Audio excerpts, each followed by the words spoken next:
안녕하세요, 김원준입니다. 문정인 특보 발언으로 파장이 크다고 보도한 언론들은 그 근거로 미국 정가 발언들을 토론했습니다. 예를 들면 전략국제연구센터 CSIS의 마이클 그린 부소장이 환경영향평가를 해야 한다는 발언에 대해 한국은 사드 배치를 위해 법적 절차를 서둘러야 한다고 했단 말을 들면서 큰일 났다는 식으로 보도를 했습니다. 자유한국당과 청와대의 정치 논평은 남극과 북극만큼 거리가 멉니다. 언론이라면 그 발언 당사자의 정치 성향, 한반도 문제에 대한 인식이 어떤지 그것부터 따지고 소개를 해야죠. CSIS는 군사 외교 분야 싱크탱크로 그 친일본적 성향이 잘 알려져 있죠.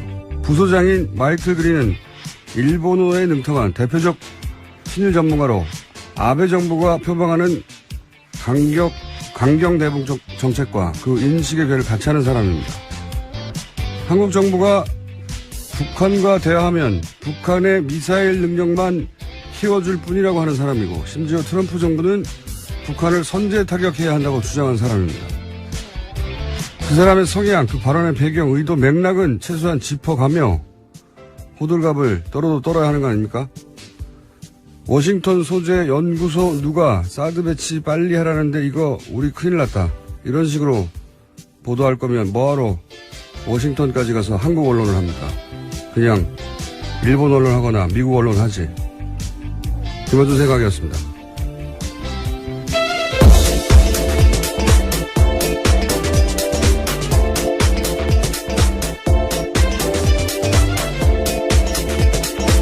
시사인의 김은지입니다.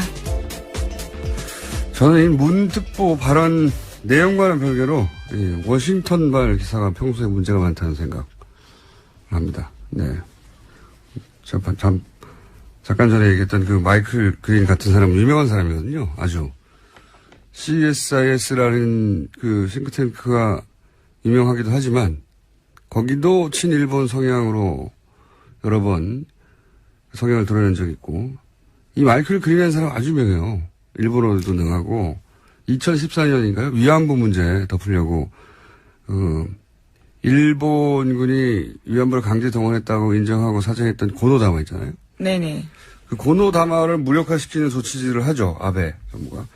그때 이 CSIS 여기서 그 포럼 같은 데서 한국이 일본을 잘 이해하지 못하는 것 같다고 일본 정부를 대신해서 한국을 훈계하던 그런 발언을 하던 곳이거든요, 여기가. 그리고 그 중에서도 제일 유명한 사람이 마이클 그린이에요. 네. 친일본적 발언을 하는 것으로.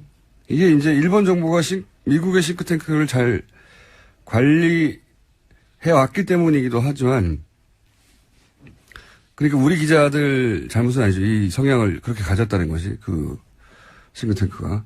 그래도 그쪽 발 소식을 전할 때는 그 전후 배경을 얘기해 줘야 되는 거죠. 예를 들어 조갑재 씨가 문재인 정부 하는 거 보니까 대한민국 곧 망한다, 이렇게 발언을 했다고 치죠. 그러면 전문가들이 한국이 망한다고 생각해, 큰일 나, 이렇게 보다면 조갑재 씨의 이제 정치 성향이나 뭐 과거 발언이나 스탠스 이걸 빼고 그렇게만 보고 보도하면 이게 제대로 된 기사가 아니잖아요. 마찬가지예요. 트럼프 좌충우돌하는 즉흥적인 성격 때문에 걱정하는 전문가들 많거든요. 한쪽 극단 발언만 싣고 큰일 났다, 이런 식의 워싱턴 보도 발 기사가 너무 많다. 네, 이거 한번 나중에 모아서 정리를 해볼까 합니다. 네. 문제가 많아요. 네. 네, 세계로 뻗어나가는 관심을. 자, 다음 뉴스는요? 네, 정유라 씨에 대한 두 번째 구속영장 기각됐습니다. 영장 기각 사유는 다음과 같은데요. 추가된 혐의를 포함한 범죄 사실의 내용, 피의자의 구체적 행위나 가담 정도, 그에 대한 소명 정도, 현재 피의자의 주거 상황 등을 종합하면 현 시점에서 구속의 사유와 필요성이 있음을 인정하기 어렵다라는 겁니다. 저는 왠지 기각될 것 같았어요. 왜냐하면 이 판사가 특검 마지막 영장이었죠. 이영선 행정관. 네, 권순호 부장판사죠. 그때도 기각됐고, 그리고 이분이 대표적으로 우병우 민정수석은 기각시키고 고영철 씨는 구속시킨 분이거든요. 납득하기 어렵습니다. 근데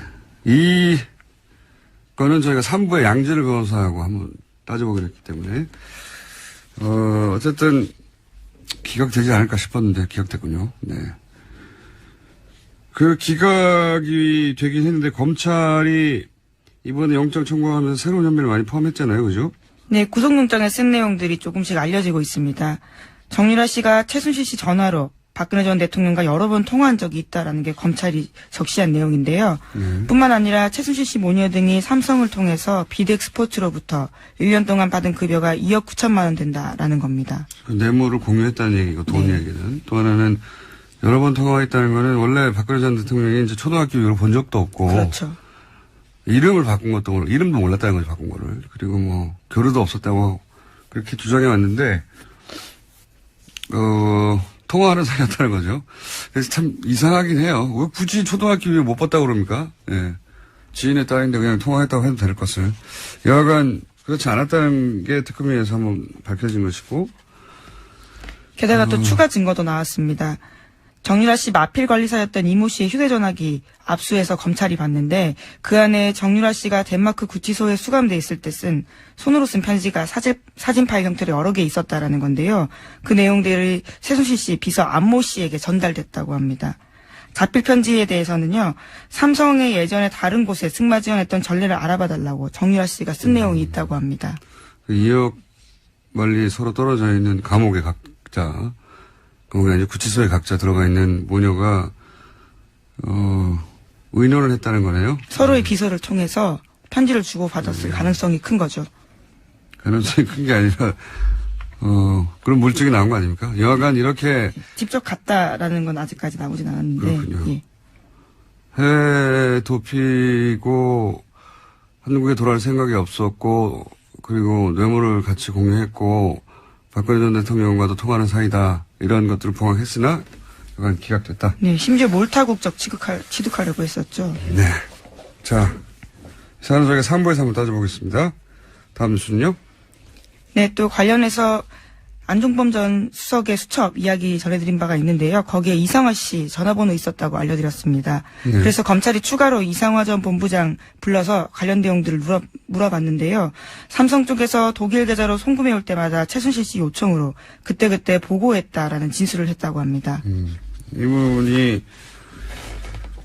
독일 돈 심부름을 한 사람 아니냐. 네, 금고지기로 지목되고 있습니다. 금고지기. 돈 심부름이라보다는 금고지기가 적당한 표현이겠네요. 근데 이제 이분이 한 일이 삼성으로부터 최순실 씨에게 입금이 될 때마다 최순실 씨에게 지점장이었는데 지점장이 개인에게 알려줬다는 거죠. 휴먼 알람인 거죠. 휴먼 알람. 네, 그렇죠. 예, 휴먼 알람인 것이고 휴먼 문자 통보 온 거죠.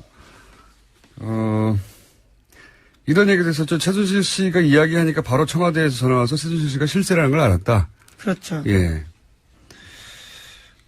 이런 정황이 또 하나 나왔군요. 뭐, 앞으로 추가로 재판이 진행되면서 우리가 몰랐던 사실들이 많이 밝혀질 것 같아요.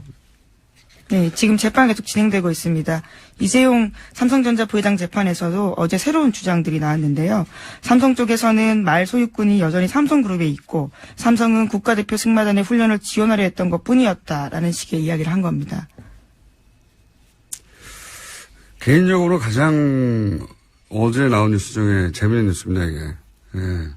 삼성의 재밌는 반격이죠, 이게. 우리가 여러 번 저희 방송을 통해 소개한 말세탁. 그렇죠. 예. 말세탁에 대한 반박인 거죠. 네, 말세탁 아니다라고 반발한 건데, 출시, 오랜만에 합니다. 왜냐면은, 다시 한번 기억을 되살리자면, 삼성이 삼성 소유말 2마리를 말장사한테 팔죠. 네. 그렇게 거래 하나가 있고, 최순실 씨가 말 2마리를 말장사로부터 사죠. 네, 싸게, 아주 싸게 예, 삽니다. 그 거래 하나가 있고, 거래 2개가 있는, 겉으로는 2개가 있는 거래인데, 실제로는 삼성이 말 2마리를 말장사에게 팔고, 허위로 매매 계약서를 맺은 뒤에 돈을 받지 않았다. 네, 잔금을 받지 않았다는 네, 거죠. 단을 받지 않았고, 그리고 최순실 씨는 이어서 새로운 말 2마리를 똑같은 말장사한테 사면서, 새로운 2말의 가격 전부를 내는 게 아니라, 삼성이 돈을 받지 않은 그 2말의 가격을 뺀 차액만 지불했다. 그러니까 실제로는 삼성이 자기 소유의 말들 값을 최순실에게 준 것과 같죠. 네, 사실상 뇌물을 줬다라고 볼 수 있는 거죠. 네, 그 교환 계약, 그러니까 비밀 계약, 이게 증거다 하면서 특검이 이제 흔들었던 것이고, 근데 이제 어제 나온 삼성의 반격의 내용이 뭐냐면, 말 중개상과 매매 계약을 팔았던 계획이 있었습니다. 2마리를 처음에, 최초에, 첫 번째 계약. 해제하고 말 소유권을 돌려받았다는 겁니다. 네, 그것도 올해 5월 말입니다. 예. 네. 말을 돌려받았다는 게 바로 원래 말 소유권이 삼성에 있었다는 증거 아니냐. 그럼 그게 증거가 되는지도 저는 의아하지만, 그리고 문제가 된 여기가 제일 재밌습니다. 문제가 된 말 세탁을 한 그 교환 계약. 이거는 삼성 모르게 최순실 씨가 말 장사 몰래 맺었다는 거예요. 삼성이 속았다는 겁니다. 이게 굉장히 재밌는 반격이라고 생각하는데, 삼성은 물론 세계적인 기업이에요. 네, 이번에 2, 4분기 영업이익도 세계 1위예요. 애플 넘어서. 대단한 기업인데, 근데 이제 국내에서 이제 문제를 해결할 때 워낙 권력과 딜을 해서 해결하던 습성이 나와서 그런 건지 이게 굉장히 우스운 답변이라고 생각하는 게, 지금 삼성 주장은 최순실 씨가 삼성을 속이고 말장사 몰래 삼성 말을 교환한 계약을 맺었다는 거잖아요. 네, 지금 그렇게 주장하고 있습니다. 예. 어제 갑자기요. 네. 근데 이게 최순실 씨 혼자 되나요? 말장사도 동의를 해야 되는 거잖아요. 근데 말장사가 한국의 아줌마 손을 잡겠다고 삼성하고 손을 펼쳐내나요? 이게 좀 말이 안 된다고 생각해요. 그리고 삼성과 앞으로 거래하겠다는 맺은 거래 규모가 얼마인데, 그리고 최순실 씨는 이 교환 계약이 최순실 씨 입장에서 이익이에요. 삼성 말 값을 주지 않고 차익만 지불하면 되니까. 말장사는 근데 삼성을 속일 만큼의 이익이 없어요. 말장사, 그러니까 삼성을 속이는 엄청난 리스크. 자기가 삼성과 앞으로 하겠다고 맺어진 여러 가지 계약들. 엄청난 계약이 있는데, 아니, 이 아줌마한테 말을 싼 값을 주려고, 더군다나 최순실은 이익이지만, 본인은 아무런 이익이 없지 않습니까? 그렇죠. 차액의 몇 배를 주는 것도 아니고. 예. 근데 그렇게 해명을 했습니다, 삼성이. 예, 어제 특검 쪽에서는요, 설사 줬다 돌려받았다고 하더라도 뇌물죄가 성립되지 않는 건 아니다라고 반박하기도 했고요. 당연하죠. 예, 게다가 당연한데. 또 지난해 10월 중순까지 정유라 씨가 그 말 다 탔다라는 겁니다. 그게 이제 삼성은 인류 기업인데 부회장을 구하려고 정말 머리 좋은 변호사들이 모여서 고액지책으로 만들어낸 놀린 거죠, 이게. 이게 어떻게 결론이 날지 모르겠는데 좀 우습습니다, 이걸 보고 있으면. 자, 다음 뉴스는요? 안경원 전 법무장관 후보자의 혼인무효 결정문 입수 경위에 대한 논란이 계속되고 있는데요. 개인 실명까지 적힌 결정문이 국회 요청으로 8분 만에 어떻게 제공됐는지에 대해서 의혹이 제기되고 있습니다. 이거 저희가 이제 이 사건 날 때부터 계속 관심을 가졌던 사안인데, 판결문이 2개 존재한다는 건 이제 확인이 됐어요, 공식적으로. 예. 법원행정처가 개인정보 가리지 않은 걸 내주고, 예, 실명과 비실명 두 가지 버전이 있다는 거죠. 20분 후에는 가린 걸 다시 내줬다. 예. 이런 해명이 나온 건데, 그러면서 이제 급해서 그랬다. 저는 뭐 전혀 납득이 안 갑니다. 왜냐면은 문서들 디지털할 때 이 비실명화 작업은 이미 되는 거거든요. 예. 설사 오래된 문서라고 해도, 그래서 비실명화 작업하지 않은 버전이 존재했다고 해도 20분 후에 바로 작업해서 보냈다는 거 아닙니까? 뭐하러 법을 어긋가고 하면서까지 20분, 겨우 20분 상관인데 2번을 보내요. 예, 납득이 안 가고 전혀. 그리고 이제 국회의원 요청을 하자. 이제 밝혀진 바로는 어제 주광덕 의원하고 권성동 의원으로. 네, 그렇죠. 주광덕 의원 한 분인 줄 알았더니 2분이에요. 예, 2분이 각각 요청하자마자 6분, 8분 만에 자료를 보냈다는 거죠. 이게 결제 라인도 여러 번 거쳐야 되는 거거든요. 예, 통상 급하다 빨리 보내달라고 그러면 다음날 정도에 보내주는데 6분 만에 보내줬다. 요청을 받고서야 결정했다고 보기 힘들다. 그러니까 이미 이야기가 된 후에 보낸 게 아니야 하는 이런 의문이 드는 대목이고, 이 두 의원을 모두 이제 언론사에 제공을 하지 않았다는 거잖아요, 이 파일을. 그렇죠? 네, 그렇게 주장하고 있습니다. 네. 그런데 그걸 떠나서 이제 이 파일이 법원에서 나온 지 겨우 2시간 남짓 지나고 나서 방송이 됐거든요. 근데 거기 보면 재연 방송도 있고, 어제 노회찬 의원도 저희 방송에 잠깐 얘기했지만 이 파일을 보면 받고 분석하고 전문가들 의견을 들어서 법적 문제를 피해가는 그런 고심이 있어요. 재연방송 만들고 그런 법적 자문 받고 방송을 하는 게 2시간 만에 불가능합니다. 어렵습니다, 굉장히. 그러니까 문서가 나온 것은 법원이지만 지휘자가 따로 있지 않았을까 하는 그런 냄새가 누군가 혹은 어떤 세력, 어떤 기관이 그림을 그리고 법원, 국회의원, 그리고 언론, 적절한 시점에 적절하게 배포하고 그리고 이제 그 그림에 따라 실행하는 어떤 전형적인 공작의 냄새가 저는 개인적으로 난다. 네. 그래서 이 사건을 계속 추적해 볼 필요가 있다. 단순한 사건이 아니라고 봅니다. 네. 자, 그건 여기까지 하고요. 몇 번 다뤘는데 다음 주 전할 시간이 됩니다. 네. 네. 어제 홍준표 전 경남도지사 발언도 논란이 되고 있습니다. 주사파 정권 오래가지 못할 것이다 라는 이야기를 한 건데요. 탄핵을 암시하는 발언입니다. 어차피 이 정권은 주사파 운동권 정부이기 때문에 국민들이 인식하게 되면 난 오래 못 간다고 봅니다 라고 말했습니다. 그제 최고위원 선거에 출마한 이철우 의원이 대통령 탄핵을 암시한 발언한 건데요. 비슷한 취지로 해석될 수 있는 말입니다. 네. 자유한국당의 이 돌파구를 대통령 탄핵으로 보는 것 같아요. 예. 그만큼 절박하다는 인식도 있는 거겠죠. 예.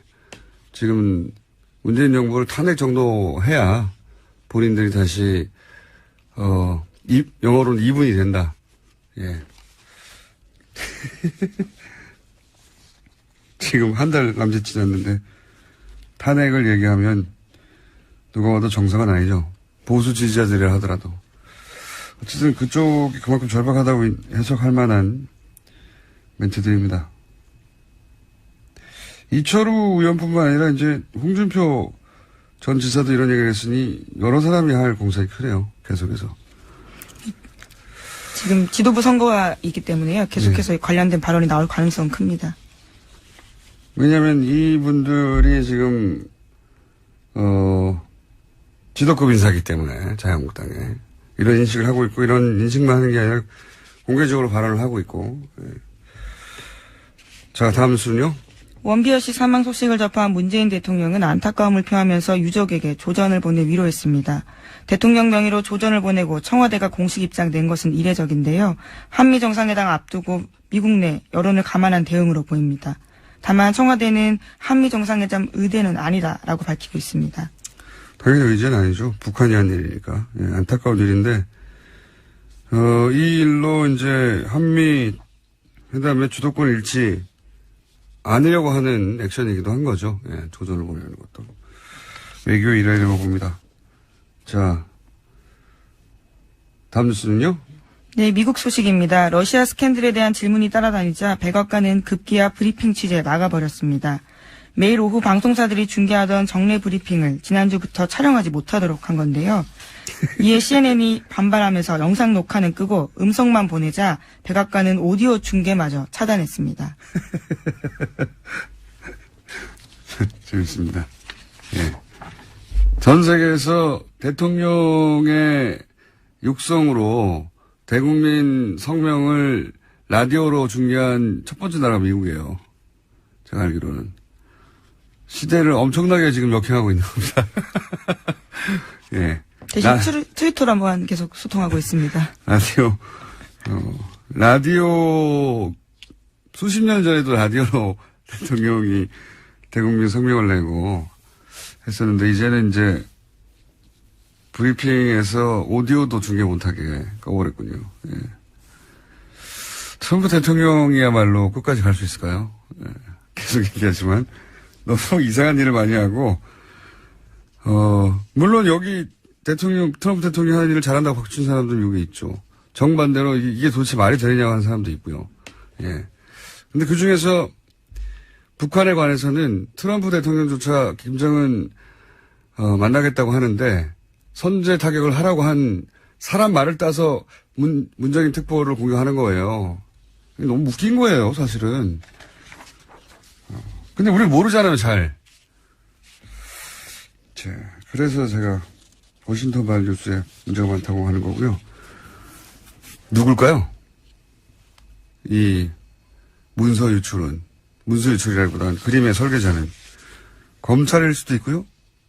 법원일 수도 있고요. 당사자들이니까 국정원일 수도 있습니다. 오늘 여기까지 해야 될 것 같습니다. 지금까지 시사인의 김은지였습니다. 감사합니다. 문재인 정부는 인수위 없이 출범했죠. 대신 국정기획자문위원회를 운영해 왔습니다. 국정기획자문위원 위원장 더불어민주당 김진표 의원 전화 연결됐습니다. 안녕하십니까, 위원장님? 네, 안녕하세요.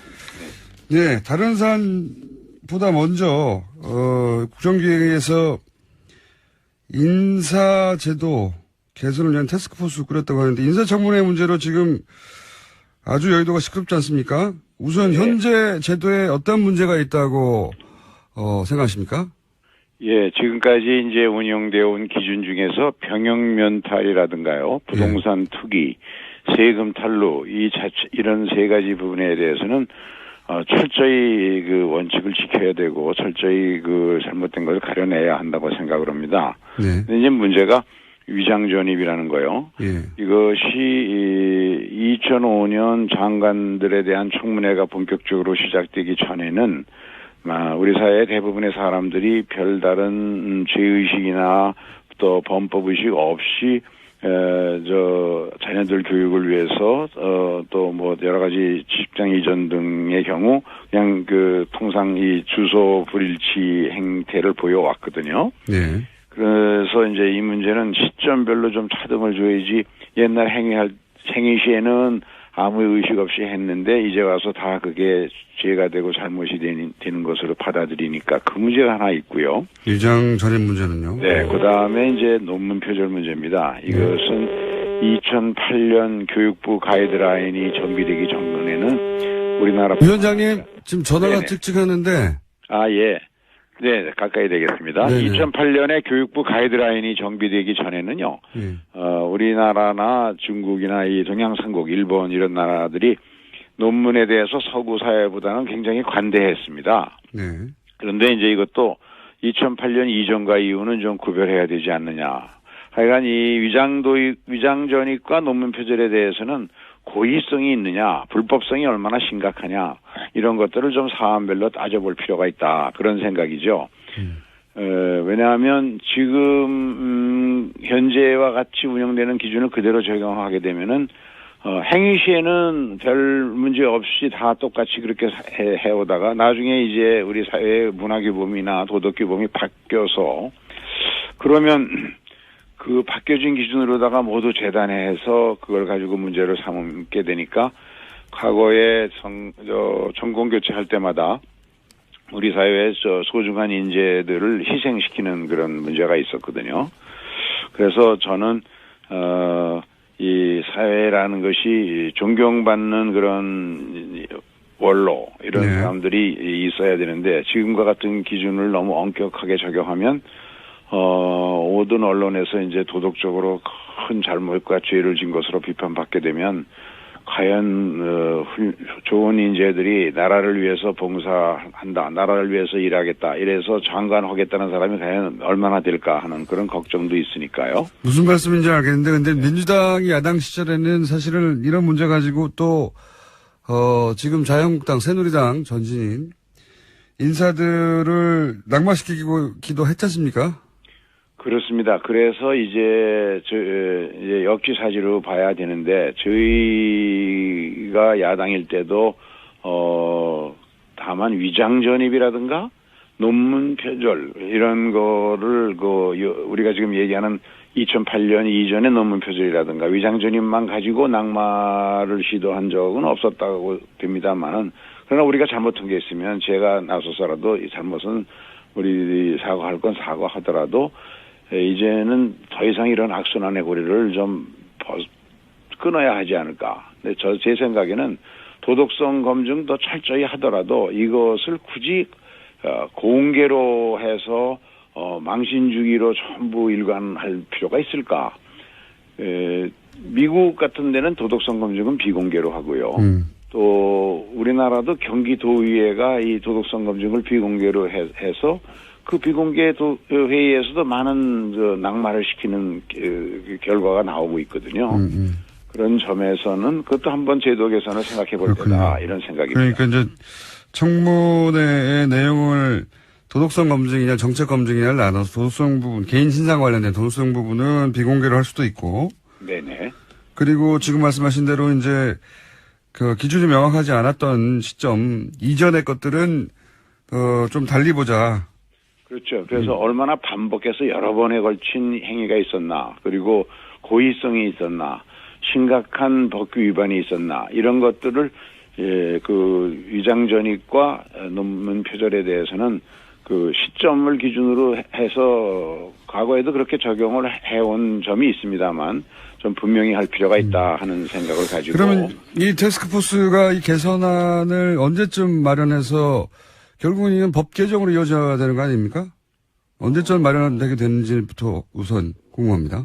저희 생각은 이제 저희 국정기획자문위원회가 7월 5일까지 끝나는 걸 목표로 지금 하고 있습니다. 그래서 그때까지는 다 결론을 내려고 하는데 이것은 국회 인사청문회에 관한 규정이나 법을 고쳐서 반영할 수도 있겠죠. 그런데 우선 이렇게 만들어지면 정부에서 새로운 그 기준에 따라서 앞으로 모든 인사의 검증을 새 제도로 하지 않을까 하는 생각입니다. 제도화하려면 결국 그 청문회 관련 법안을 수정해야 되는데 이게 야당과 합의가 될까요?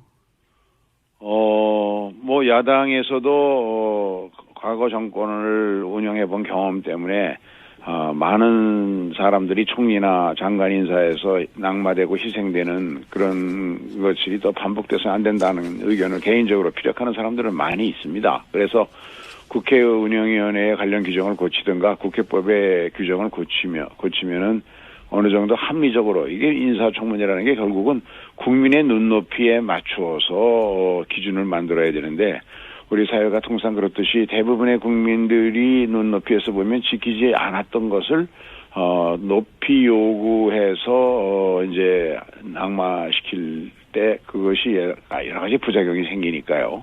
현실에 맞추어서 국민의 눈높이에 맞추어서 조정할 필요가 있다. 다만 이제 병역면탈, 부동산 투기, 세금 탈루 이와 같은 것은 더 엄격히 적용해야 되겠죠.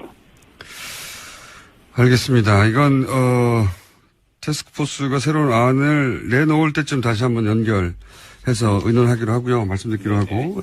추경 문제는 어떻게 됩니까? 야당에서는 국회 일정을 전면 사실상 거부하고 있는데.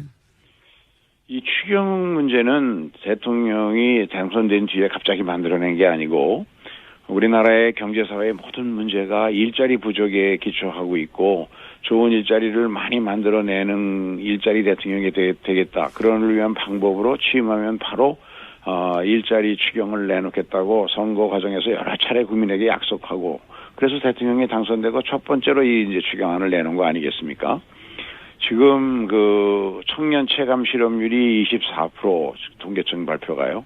그리고 현대경제연구원이 발표한 그 구직 포기자까지 포함하면 34%.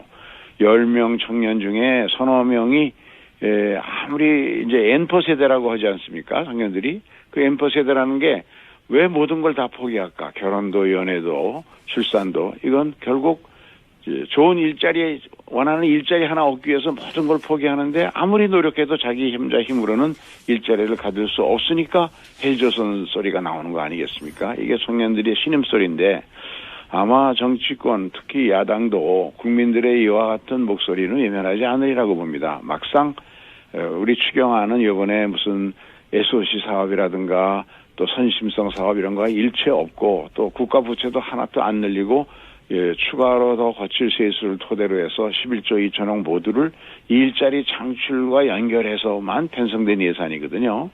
그런 점에서 그 청년들의 또 여성들의 노인들의 그 일자리에 대한 갈망을 야당도 외면하지 않으리라고 보고요. 심사가 들어가면 또 좀 태도가 바뀌지 않을까 이런 생각입니다. 알겠습니다. 지금은 오늘은 시간이 짧아서 계획만 듣는데요. 그러니까 인사 검증 기준을 좀 개선하겠다. 타스크포스를 만들어서. 근데 이 문제에 사람들이 국민들이 아주 관심이 많기 때문에 안이 나오면 그때 다시 연결하기로 하고 예. 한 가지만 더 네네. 여쭤보겠습니다. 각 부처들에서 보고를 받으셨을 텐데 네네. 이런 말씀하셨습니다. 부처들이 대통령 공약을 베끼고 표지만 바꿔서 가져왔더라. 이게 어떤 예. 어떤 이야기입니까? 초기에 이제 그 업무 보고나 이런 걸 보고안을 서면 검토를 해보니까 이게 사실은 뭐 어쩔 수 없는 현상이었죠. 보수 정권 9년 동안 이제 공무원들이 아무래도 보수 정권이다 보니까 기득권 계층의 이익을 지켜주는 걸 전제로 하고 모든 정책이나 계획을 수립해 하는 게 관행화됐었죠. 근데 이렇게 되면은 결국 어떠한 형태의 변화나 개혁에도 소극적이라는 것인데 새 정부가 촛불혁명의 요구에 따라서 촛불 시민들의 그 염원에 따라서 적폐를 청산하고 권력기관을 개혁한다든가 그리고 일자리를 만드는 것을 토대로 해서 고용과 그리고 또 성장과 복지가 함께 가는 그런 새로운 새 정부의 이 철학, 이 국정운영 철학 이것을 가지고 많은 분야를 혁신하고 바꿔야 되는데 그거에 대한 것이 대통령 혼자 뜻으로 되는 건 아니죠. 손뼉이 마주쳐야 되니까 그래서 공직사회 협조를 요청하면서 제가 그런 이야기를 한 적이 있습니다만 동시에 우리 자문위원들이나 전문위원들 보고도 문제를 다룰 때 그 의식에만 앞서서 서생적 문제의식만 가지고 이걸 할 일이 아니고 상인적 현실 감각도 함께 가지고 가야 되고 어떤 경우에도 완장찬 정명군 행세는 해서는 안 된다라는 우리 스스로의 다짐도 또 함께 얘기했습니다. 그러나 그동안 이제 부처별로 한 서너 차례에 걸친 그런 그 업무 보고 또 과제별 토론회 이런 걸 통해서 지금은 적어도 그 정무직 공직자들, 국장급 이상들, 고위직들은 새로운 정부의 그 국정 철학에 관한 이해가 많이 확산된 것 같습니다. 앞으로 이제 정책 실행 계획을 만들고 이걸 집행하는 과정에서 국민 한 분 한 분이 정부가 바뀌니까 정말 일하는 스타일이 바뀌었구나. 공무원들이 일하는 자세가 달라졌네 하는 걸 느낄 수 있도록 일선 현장까지 새 정부의 국정 철학이나 국정 이 정책들이 전파되고 확산되도록 해야 하는 일이 우리 새 정부의 임무이고 또 우리 국정기획자문위원회가 의도하는 것도 바로 그런 것이다라고 말씀드립니다. 알겠습니다. 방송 문제 그리고 뭐 통신비 문제 제가 여쭤볼 게 많은데 아직 활동이 끝난 게 아니기 때문에 네. 오늘은 인사만 나눈 걸로 하고요. 네네. 저희가 7월 5일 날 활동이 끝나면 그때 스튜디오에 한번 모시겠습니다. 오늘 말씀 감사합니다. 네, 감사합니다. 네, 지금까지 더불어민주당 김진표 의원 국정기획자문위원회 위원장이었습니다.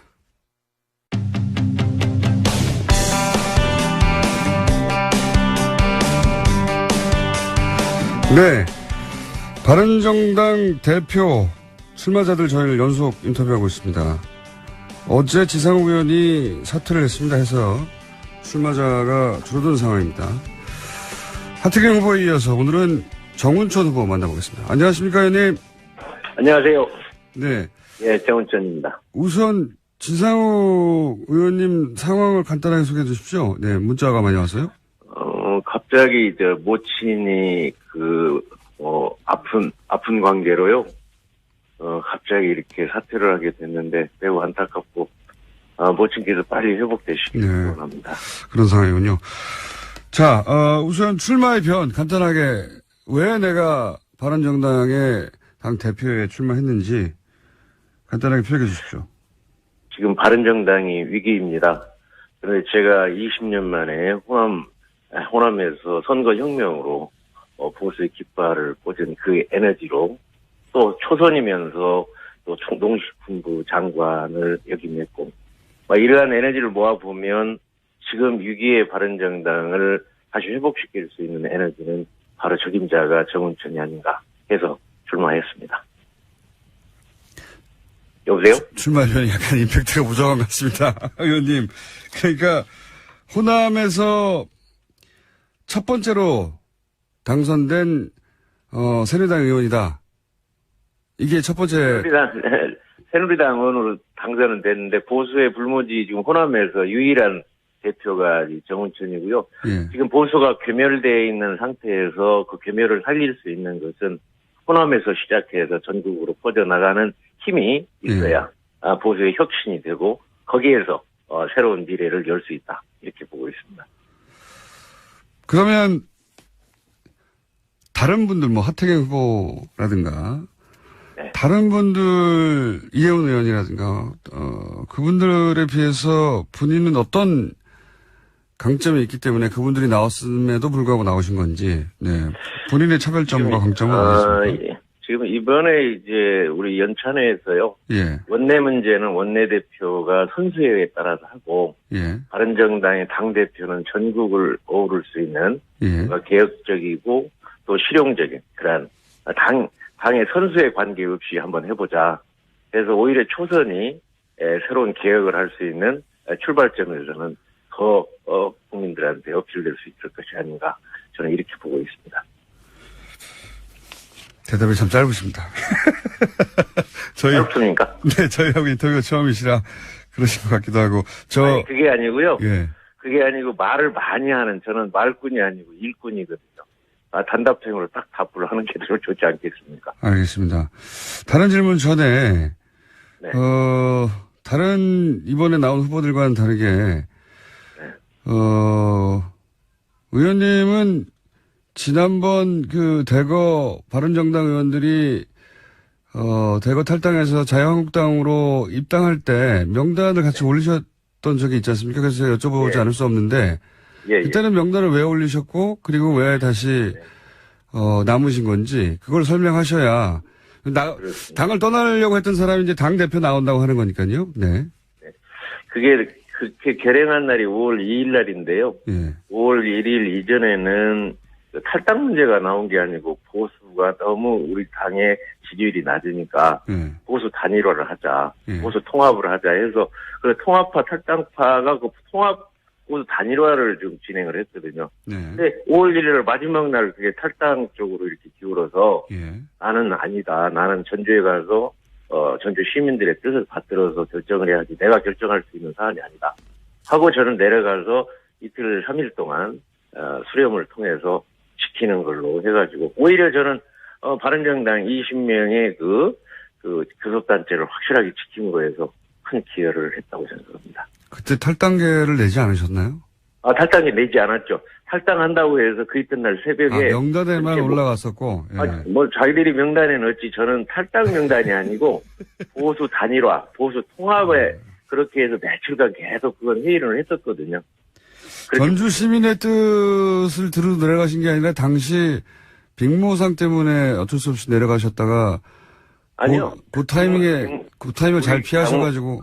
아니 그게 아니고 장모님은 30일 날 일찍 돌아가셔가지고 30일 날 1일 날 이제 장례를 치르고 이제 2일 날 이제 1일 날 발인하고 1일 날 저녁에 그 모임에 갔어요. 사실은 꼭 오라고 그래서 갔더니 무슨 탈당 얘기가 나와서 나는 아니다. 나는 거기 중단한다. 나는 현장에 내려가서 결정. 왜냐하면 제가 그냥 그때 그렇게 얘기할 수는 없었던 것이 통합파들하고 계속 같이 했기 때문에 제가 빠져나오려고 하면 명분이 확실하게 있어야 할 거 아니겠습니까? 그래서 현장에 내려가서 의견 수렴하고 나서 결정하겠다. 그래서 딱 그렇게 결정하니까 저는 당당하게 그렇게 결정했다고 생각합니다. 알겠습니다. 여의도에서는 빅모상이 정우천 의원님을 살린 게 아니냐 이런 얘기가 있어서 제가 직접 여쭤봤는데 그건 아니라는 말씀이신 거죠? 네, 그렇습니다. 알겠습니다. 출마하실 때 다른 당, 결국은 자유한국당인데요. 자유한국당과 통합 혹은 연대, 지금 다른 후보들은 이제 자강론을 주장하는 편이거든요. 이혜원 의원이나 하태경 의원은. 그런데. 자강론의 방법인데요. 제가 이 초선으로 새누리당에 들어가 보니까 그 집합 패권 세력이 그렇게 농단을 해놓고도 책임지는 사람이 한 사람도 없습니다. 그래서 그거를 좀 아웃시키기 위해서 노력을 했는데도 불구하고 도저히 안 돼서 저희가 탈당하고 나와서 바른정당을 창당을 했지 않습니까? 그쪽은 탄핵 반대 정당이고 저희는 탄핵 주도 정당입니다. 그래서 차원이 다르죠. 또 보수 혁신과 진화를 해야 되는데 혁신 진화를 못하면 공룡이 되는데 그쪽 한국당은 지금 공룡당으로 가고 있습니다. 그런데 어떻게 저희가 지금 연대하고 하겠습니까? 그쪽이 그러한 걸 개혁 혁신 없이는 바른정당하고 합당이나 합치를 할 수가 없다. 저는 이렇게 보고 있습니다. 한국당이 개혁을 하면 합당할 수 있긴 있는 겁니까? 완전히 개혁의 친박 패권 세력을 딱 몰아내고 진정한 보수 우리하고 함께 갈 수 있다면 그건 가능하지 않겠습니까? 그게 이제 기준이 어떻게 되는 거죠? 친박 개혁이라고 말씀하셨는데 친박으로 분류된 분들을 제명을 하는 건가요? 기준이 뭐죠? 그러니까 친박 팔적이 아예 탈당해서 나가면 좋겠지만 못 나간다 할지라도 예. 국민들이 볼 때 이 친박 패권 세력이 이제 완전히 재거정군하고 잠잠하고 있구나 하는 정도가 이제 국민들의 뜻이 나오지 않겠습니까?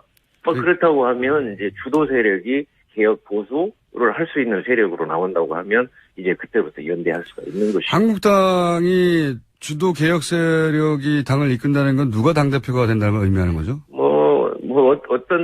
지금 현재로는 아마 홍준표 대표가 예. 나와야 그래도 친박 패권 세력들을 좀 이렇게 정리할 수 있다는 생각을 하는데 예. 그분도 계속 말을 바꾸고 있으니까 좀 답답한 심정입니다. 근데 홍준표 전 지사가 당대표가 되면 그러면 자유한국당은 개혁이 됐다고 보고 연대 아니요, 대상이 천만에요. 아닙니까? 그게 아니고요. 예. 홍준표 대표가 강성이기 때문에 예. 대표가 돼서 그러한 친박 패권 세력들을 정리할 수 있는 하고 나면 다음에 이제 이렇게 연대하고 또 그러한 서로 이제 진행할 수가 있는 거죠. 그러니까 홍준표 전 지사가 대표가 되면 자유한국당과 바른정당이 연대할 가능성이 높아지는 거네요? 어떻게 하느냐에 달려있죠. 지금 계속 그렇게 말 바꾸기를 하고, 또 친박 패권 세력을 처음에는 아웃시킨다 했다가, 그 다음에는 안고 가야 된다. 지게장도 같이 가야 된다. 이렇게 왔다 갔다 하지 않습니까? 그러니까 그거를 좀 확실하게 정리해서 신뢰가 가야 뭔가 서로 연대할 수 있지 않습니까? 그러니까 친박이라고 불리는 세력만 확실히 정리하면, 그 다음에는 그리고 그 적임자는 홍준표 전 지사고, 그렇게 홍준표 전 지사가 그걸 정리하기만 한다면 연대 대상이 될 수도 있다. 제가 말씀드리는 것은요. 예. 정말 국민들의 뜻, 국민들의 의지를 우리가 받드는 정당이 되어야 되는데 지금까지 보수 진보의 프레임 속에서 자기들의 이익만을 추구하는 패권 세력으로 갔어요. 근데 그 패권 세력이 이제 진정으로 국민을 위한 정당으로 그러한 모습들이 실천적으로 보여지고 국민들이 그걸 받아들일 때 자연적으로 저희와 그쪽이 합치든 뭐하든 하지 않겠습니까? 알겠습니다. 대표가 되시면 저희가 다시 한번 그 문제는 여쭤보기로 하고요. 국민의당, 호남이 지역구시니까 국민의당하고의 연대도 생각해 보셨을 것 같은데. 물론입니다. 지금 선진화법에 따라서는 180석이 중요합니다. 국민의당과 저희하고 연대하면 캐스팅 보트를 질 수 있습니다. 네. 따라서 국가 발전을 위해서 연대할 수 있는 방안은 찾아볼 생각입니다.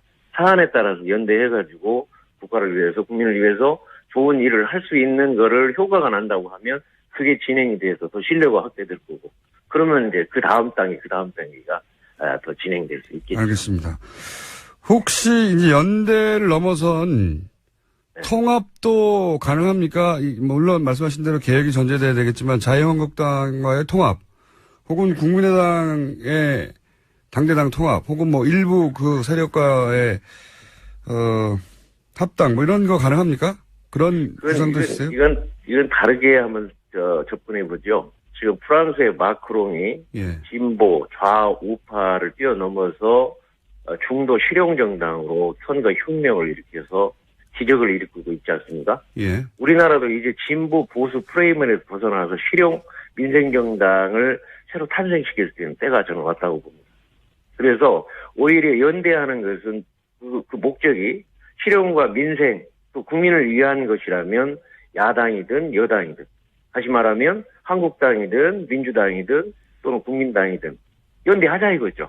그래서 국민을 위해서 가는 것이 바로 저는 보수 혁신을 통한 민생이고 또 이렇게 실용 정당이다. 그러한 것을 취지로 해서 앞으로 방향을 잡고 나갈 그런 생각입니다. 그 말씀은 잘 알았습니다만은 제 말은 나아가서 통합도 가능하냐, 당대당. 조건에 통합은 그게 신뢰가 다 쌓여서 마지막 단계의 통합이지 지금 통합이라고 전제할. 네, 어쨌든 그런 신뢰를 쌓아가다 보면 통합도 가능할 수도 있다. 그렇죠. 완전히 신뢰가 합치된다면 이제 신뢰가 좀 쌓여져서 모두가 공감된다면 하는 조건이 붙어야죠. 그 대상으로 자유한국당 그리고 국민의당 둘 다 처음에는 연대 나아가서 신뢰가 쌓이면 통합도 가능한 대상으로 볼 수 있다. 네, 그렇습니다. 알겠습니다. 오늘 말씀 여기까지 듣고요. 경선 잘 치르시고 당대표가 되시면 저희 스튜디오에 한번 출연 부탁드립니다. 감사합니다. 네, 감사합니다. 네. 지금까지 바른정당 당대표 경선에 출마한 정운천 의원이었습니다. 다른 후보들도 만나보겠습니다. 3부에서 뵙겠습니다.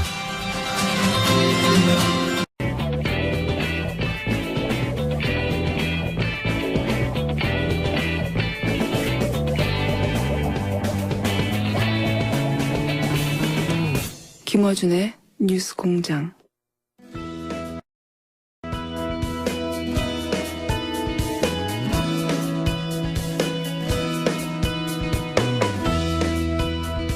문재인 정부가 탈원전 선언을 했습니다.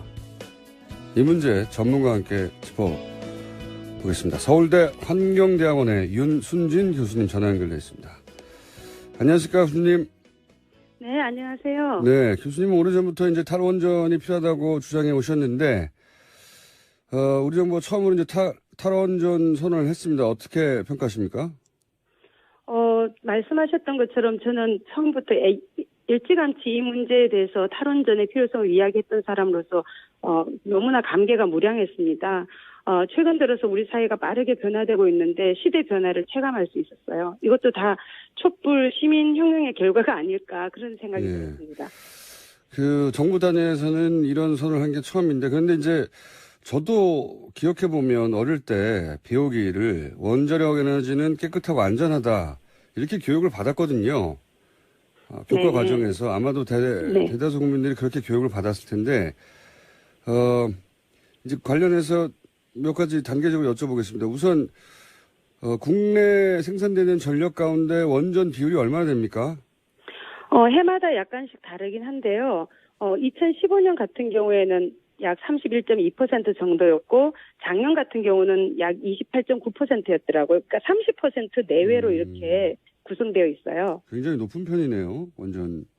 예, 낮지 않은 편이 높은 편이죠. 예, 이게 다른 나라랑 비교하면 어떻습니까?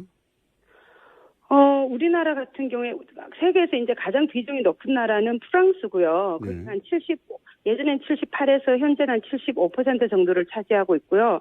그 뒤에도 스웨덴이라든지 벨기에라든지 이런 나라도 좀 높아요. 우리나라 같은 경우는 발전된 생산량 중에서 차지하는 비중으로 OECD 국가 중에서는 한 4번째 정도 높은 그런 상태이죠. 더 높은 국가도 있지만 우리도 상당히 높군요. 4번째면. 예. 동유럽 국가들에서 좀 높은 비중을 차지하는 나라들이 여러 있긴 합니다. 알겠습니다. 자, 프랑스 혹은 스웨덴 같은 선진국들도 이미 원전 비율이 이렇게 높은데, 탈원전으로 가야 하는 이유가 뭐라고 보십니까? 저는 우리가 추구해야 될 가치가 여러 가지가 있겠지만, 세월호 사고에서 봤던 것처럼 또 당연히 우리나라 옆에 있었던, 일본에 있었던 후쿠시마 사고에서 우리가 알 수 있는 것처럼 생명이나 안전보다 더 중요한 가치는 없다고 생각을 해요. 그래서 이제까지는 우리가 원자력 발전에 있어서 이걸 결정할 때 가장 최우선으로 적용했던 가치가 경제성이었거든요. 그것도 모든 숨겨진 비용을 다 반영한 경제성이 아니고 굉장히 단기적이고 불충분한 그런 내용을 가지고 판단한 경제성이었죠. 하지만 이것이 최선의 가치가 될 수 없다는 거죠. 이제는 생명과 안전이 가장 중요한 가치가 돼야 되고 자신들이 사용하는 에너지에 대해서 책임을 질 수 있는 윤리적인 자세를 가져야 된다고 생각을 해요. 저는 그런 가치들이 중요하기 때문에 그 가치를 실현하기 위해서는 원자력 발전이라는 것이 계속 유지되기는 어렵다고 생각을 합니다. 그리고 여기에는 물론 경제성도 포함되어 있습니다. 안전의 문제, 윤리적인 문제, 그리고 이제 폐기물도 사실은 굉장히 처리가 어렵고 그런 거는 이해가 갑니다. 그런데 이제 경제성의 문제를 가지고 지금까지는 원전이 사실은 승승장구해 왔다고 보는데 불충분한 경제성이라고 그걸 표현하셨어요. 예. 그 말씀은 경제성도 생각만큼 높지 않다고 말씀하시는 것 같은데 좀 설명 좀 해주십시오. 예, 이미 한국수출입은행에서 벌써 발표한 자료에 따라서도요, 30년, 40년이 되면 원자력 발전이 태양광 풍력보다도 경제성이 낮은 걸로 평가되고 있어요. 근데, 제가 말씀드렸던 불충분한 경제성이란 뭐냐면, 공장장님께서도 말씀하신 것처럼 사용 해결료를 어떻게 처분할 수 있느냐. 그 기술 자체가 지금 전 세계적으로 없습니다. 그런 상황에서 이것의 경제성을 이야기한다는 자체가 저는 굉장히 말이 성립하지 않는다고 생각을 하고요. 그리고 또 지금 폐로가 이제 구리 원전 1호기에서 우리가 이제 폐로를 시작하게 되는데 폐로 기술 자체가 우리에게 확보되어 있지 않아요. 그리고 이게 정말 얼마나 오래 걸릴지 어떤 기술들이 어떻게 들어가야 될지 사실은 잘 알려져 있지도 않죠. 그리고 더 문제가 되는 건 후쿠시마 사고에서 알 수 있는 것처럼 한 번의 사고는 너무나 많은 비용을 야기한다는 거예요. 그래서 이런 것까지 우리가 다 포함하게 되면 정말 상상을 초월하게 되는 그런 굉장히 값비싼 그런 에너지원이 되는 것이죠.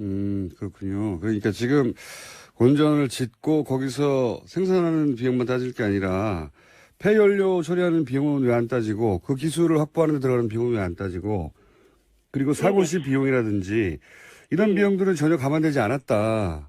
이런 말씀이시죠. 그리고 또 단기적으로도요. 이 위험 시설이기 때문에 사실은 보험을 가입을 하거든요. 근데 그 보험료 같은 경우에도 일정 수준 이상이면 국가가 책임을 져줘요. 그것도 그 사고가 난 호기수가 아니라 원자력 본부가 지금 4개로 되어 있는데 한 본부에서 사고가 나서 500억 원 이상의 어떤 피해가 발생하면은 그 이상 부분은 국가가 책임을 져주기 때문에 사실 보험료 산정에 있어서도 그 수가가 굉장히 낮게 잡히는 거죠. 그래서 그런 상황이 아닌 경우하고 비교해 봤을 때는 지불하는 보험료 자체도 굉장히 낮습니다.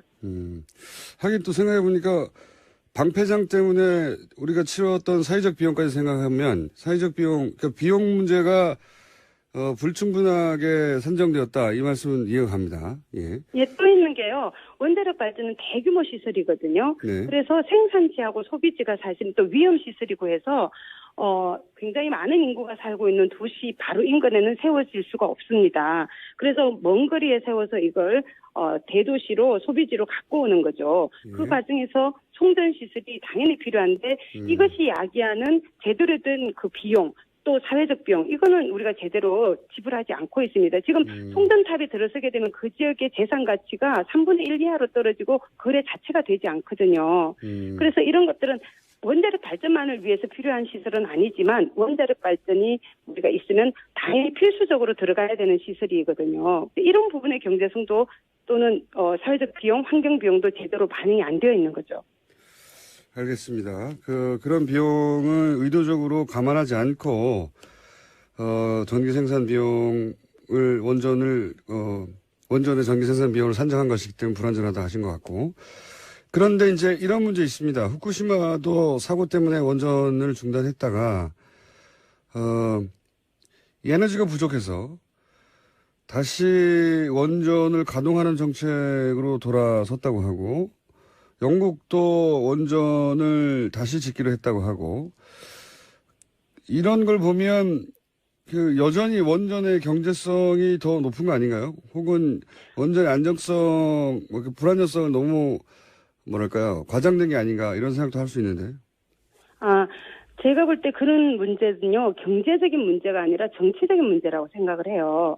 예를 들면 일본 같은 경우에도 아베 정권이 들어섰을 때 전체 투표율 자체가 20%가 되지 않았거든요. 저는 그때 당시에 일본 국민은 원전을 재개하는 것에 대해서 굉장히 많은 90% 가량의 아마 국민이 반대했을 거예요. 그럼에도 불구하고 정치적으로 그것을 드러내지 않았다는 거죠. 그리고 특히 일본 같은 경우에는 우리나라에서 원자력 마피아라는 말이 있는 것처럼 원자력 촌이라는 개념이 있어요. 그래서 정치인과 이 원자력계가 굉장히 강력하게 연결이 되어 있고요. 그런 문제들, 그러니까 이거는 정치적으로 이것을 제대로 제어하지 못했기 때문에 발생하는 문제라고 저는 생각을 해요. 그리고 예를 들면 일본 같은 경우에는 지금 태양광 발전이 굉장히 빠르게 늘어났는데 이것은 간 나오토 총리 시절에 발전 차익 보전 제도라는 것을 만들었기 때문에 그걸로 가능해진 거거든요. 그리고 영국 같은 경우에도 제가 얼마 전에 영국을 방문했는데 거기에 있는 학자들하고 이야기해보니까 제가 이해가 안 됐어요. 그 영국의 원자력 발전 건설비가요, 다른 나라 평균에 비해서 10배 이상 높습니다. 그래서 어떻게 이런 게 가능할 수 있는지 제가 질문을 했더니 정치적인 문제라는 거예요. 경제적인 문제가 아니라. 그러니까 그 정치적인 문제는 군사적인 문제까지 결합이 되어 있어요. 지금 전 세계적으로 민간 원자력 발전실을 계속 유지하려는 그런 국가들, 지금 말씀하신 영국이나 또 미국도 오바마 정권 아래서도 이게 조지아에 있는 게 허락이 됐거든요. 네네. 그리고 중국, 러시아 이런 나라들은 다 핵무기 보유국들이에요. 이런 나라들 같은 경우에는 그런 기술들을 계속 유지할 필요가 있고 플루토늄을 계속 생산할 필요도 있죠. 그래서 이런 것들은 단순히 경제성의 차원이 아니고 정치적인 차원, 군사적인 차원하고 연결이 되어 있습니다.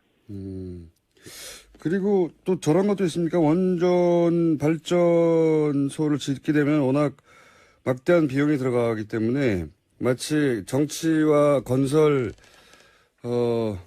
쪽에 결탁이 있듯이 그런 세력 간의 결탁도 있을 수 있다. 이 부분도 있나요?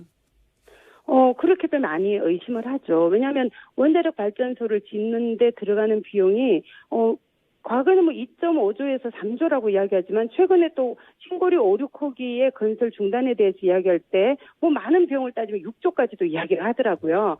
그래서 이런 굉장히 이게 큰 건설 사업이죠, 사실은. 대규모 토목공사예요. 그렇기 때문에 우리나라 같은 경우도 대기업이 관련이 되어 있죠.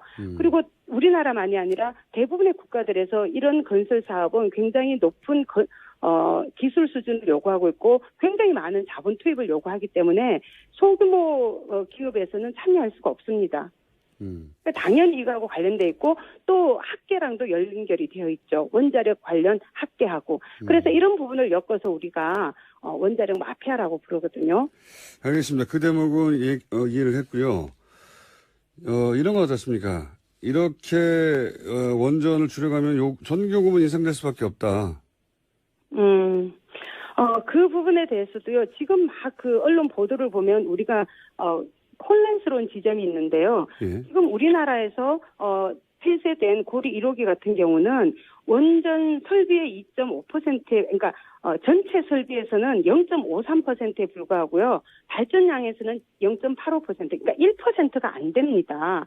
그리고 2022년에 폐쇄될 예정인 월성 같은 경우도 전력 사용 발전량이 0.6%밖에 안 되거든요.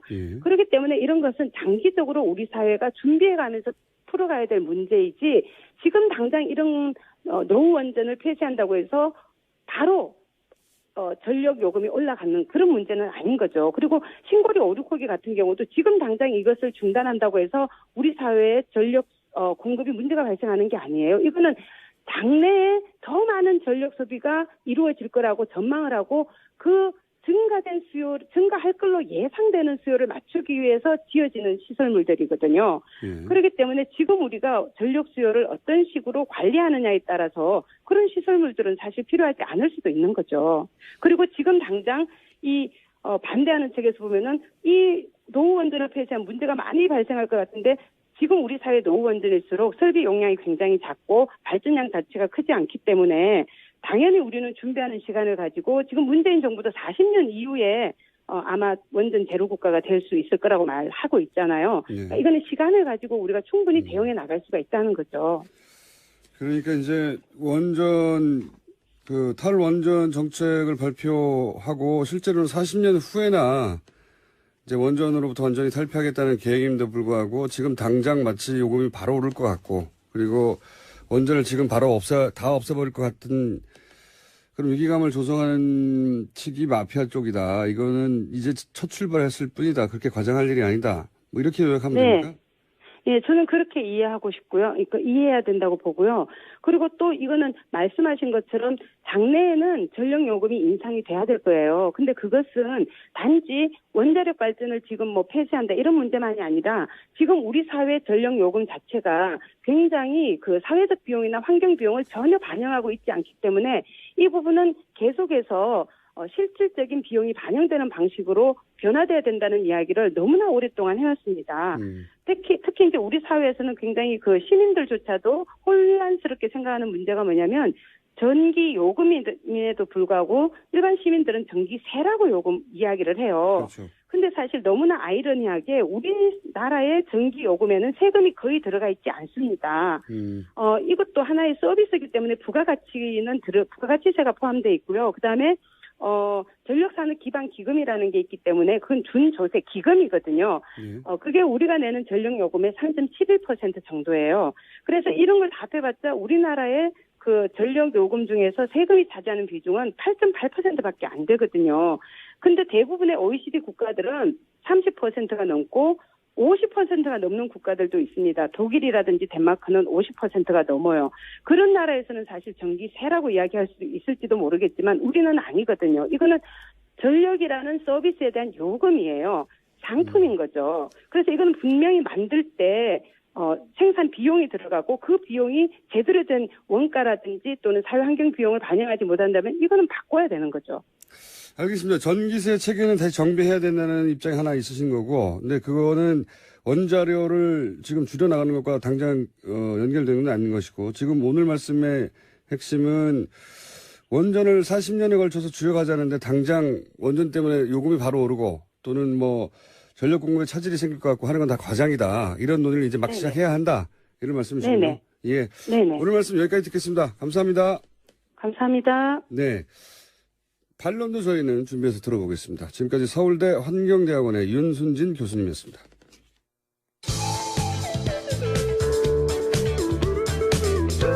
뻔한 시사는 아무 데서나 들을 수 있습니다. 다른 뉴스 김어준의 뉴스 공장.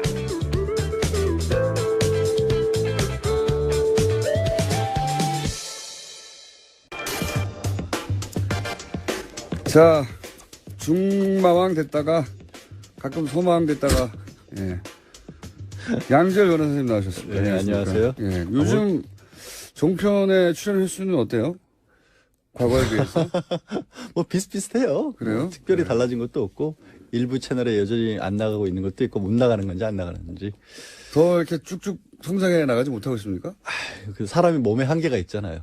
아, 시간 한계. 그럼 단가가 올라갔나요? 아니, 일단 TBS에서 안 올려주고 있어서 여기서 올려주시면 제가 다른 데 가서 주장을 좀 해볼게요. 5천원만 올려달라고 해보세요. 바로 자를 테니까. 진짜. 자, 오늘은 정유라 씨 영장 기각. 예. 또 됐죠. 예. 원래 이제 영장이라는 게 이제 1차적으로는 검찰이 소명을 잘 해야 되는 게 있죠, 물론. 근데 어제 영장 기각되기 전에 언론을 통해서 몇 가지 새로운 사실들이 좀 알려졌어요. 통화 내용. 네, 박 전 대통령이랑 직접 통화를 했다라는 거. 는 모른다고 그랬는데. 초등학생 이후로. 초등학생으로 본 적도 없다고 그랬는데. 네. 그리고 몰타에 시민권을 얻으려고 했다는 사실이 이게 언론을 통해서 알려졌다고 하지만 사실 검찰에서 얘기를 했겠죠. 당연히 그랬겠죠. 네, 당연히 흘렸겠죠. 구체적으로는 정유라가 확인을 해준 바에 따르면 크리스마스 이브하고 1월경에 최순실 씨가 전화를 걸어서 박 전 대통령과 통화를 했고 안부 인사 같은 것을 나눴다. 근데 생각해 보시면 12월 9일 날 국회에서 탄핵 소추안이 의결이 됐기 때문에 청와대에서 대외 활동을 못하고 있는 상태에서 최순실과는 계속해서 연락을 주고받았다는 것 정도는 또 새로운 게 나온 거예요. 네. 근데 어쨌든 최순실, 정유라 씨는 이름을 바꾼지도 몰랐고 초등학교 본 적도 없고 관계도 없다고 했는데 네. 안부 전화를. 사실 미안했겠죠. 몇 차례. 자기 때문에 탄핵까지 돼가지고 청와대에 있으니까 미안했겠죠. 그러니까. 그랬을 수도 있고요. 그때만 특정됐지만 그 이전에 통화하지 않았다는 법이 어디 있습니까? 없죠. 그거는 있기 때문에. 그래서 이제 검찰에서는 이거는 정유라도 분명히 뭔가 그 자금 관리에 관여를 했다라는 증거다라고. 소극적으로라도 했는데 일단 법원에서는 그렇게 보진 않았고 정유라가 안부 전화였다는 쪽에 더 무게를 뒀기 때문에. 근데 통화 내용도 모르면서. 그건 알 수가 없는 거지. 알 수가 없으니까. 그리고 이제 예를 들어서 그 뇌물로 판단한 돈. 그 중에서 약 2억 9천 3억 가량 좀 못 미치게는 직접 받아 썼다는 거 아닙니까? 그러니까 뭐 횡령을 해서 쓴 것도 있고 비대기에 넘어간 것을 급여 명목으로 받은 것도 있고 그런데 그것도 소극적으로 그냥 받아 쓴 것일 뿐이지 정유라가 직접적으로 관여를 하진 않았다는 쪽에 변호인의 주장이 더 먹혀 들어간 것으로 보이고요. 그렇고요. 예, 일단 몰타 얘기가 나왔을 때 저는 다른 저는 또 한 가지가 저게 있었지 않습니까? 왜 그 말 장사와의 전후 상황들, 교환 계약이라든가 이 내용을 인지하고 있었다. 그 내용을 알고 있었는데 검찰 수사 과정에서 이런 얘기는 했어요. 저 엄마가 이 얘기는 얘기하지 말라 그랬다. 돈을 제때 안 줘가지고 뭐 엄마가 차액을 메꿔주기로 했다. 이게 무슨 얘기냐면 이제 말 세탁이라고 언론에서 표현을 했는데 원래 말이 이제 비타나하고 라오식인가 이런 말들이 있어요. 이름은 중요하지 않고 어쨌든 이름은 중요하지 않고 삼성이 제공한 말 두 마리가 있었죠. 그러니까 삼성이 사줬다라고 알려진 말이 있었는데 지난해에 이게 국정농단 사건이 알려지면서 부담이 가니까 삼성이 뭐라고 해명을 하냐면 우리가 갖고 있었던 말이었고 우리 말인데 팔았다라고 해명을 한 겁니다. 그런데 알고 봤더니 판 게 아니고 다른 말들하고 바꿔치기를 했다.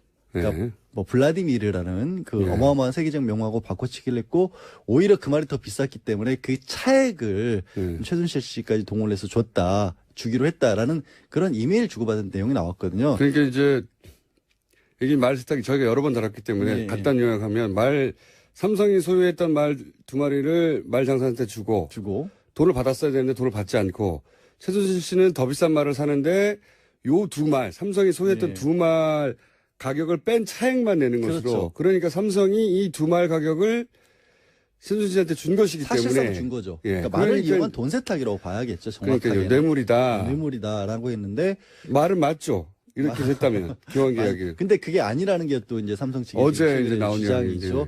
뭐냐면 우리가 끝까지 갖고 있었고 최순실이 준 게 아니고 말을 그래서 문제가 되니까 돌려받았다. 매매 계약을 해지라고. 돌려받았다는 걸 보면 원래 우리 말이었다는 게 입증되는 거 아니냐. 그렇죠. 우리 말이니까 우리가 계약을 해지하고 돌려받아서 한 마리는 한국에 들여왔고 한 마리는 독일에 지금 말 관리하는 목장에 맡겼다. 그런 말을 주장하려면 이런 입증이 돼야 돼요. 제가 보기엔. 저는 굉장히 웃기는 해명이라고 보거든요. 왜 웃기냐면 그때 말을 두 마리를 그 말장사한테 팔았다는 거 아닙니까?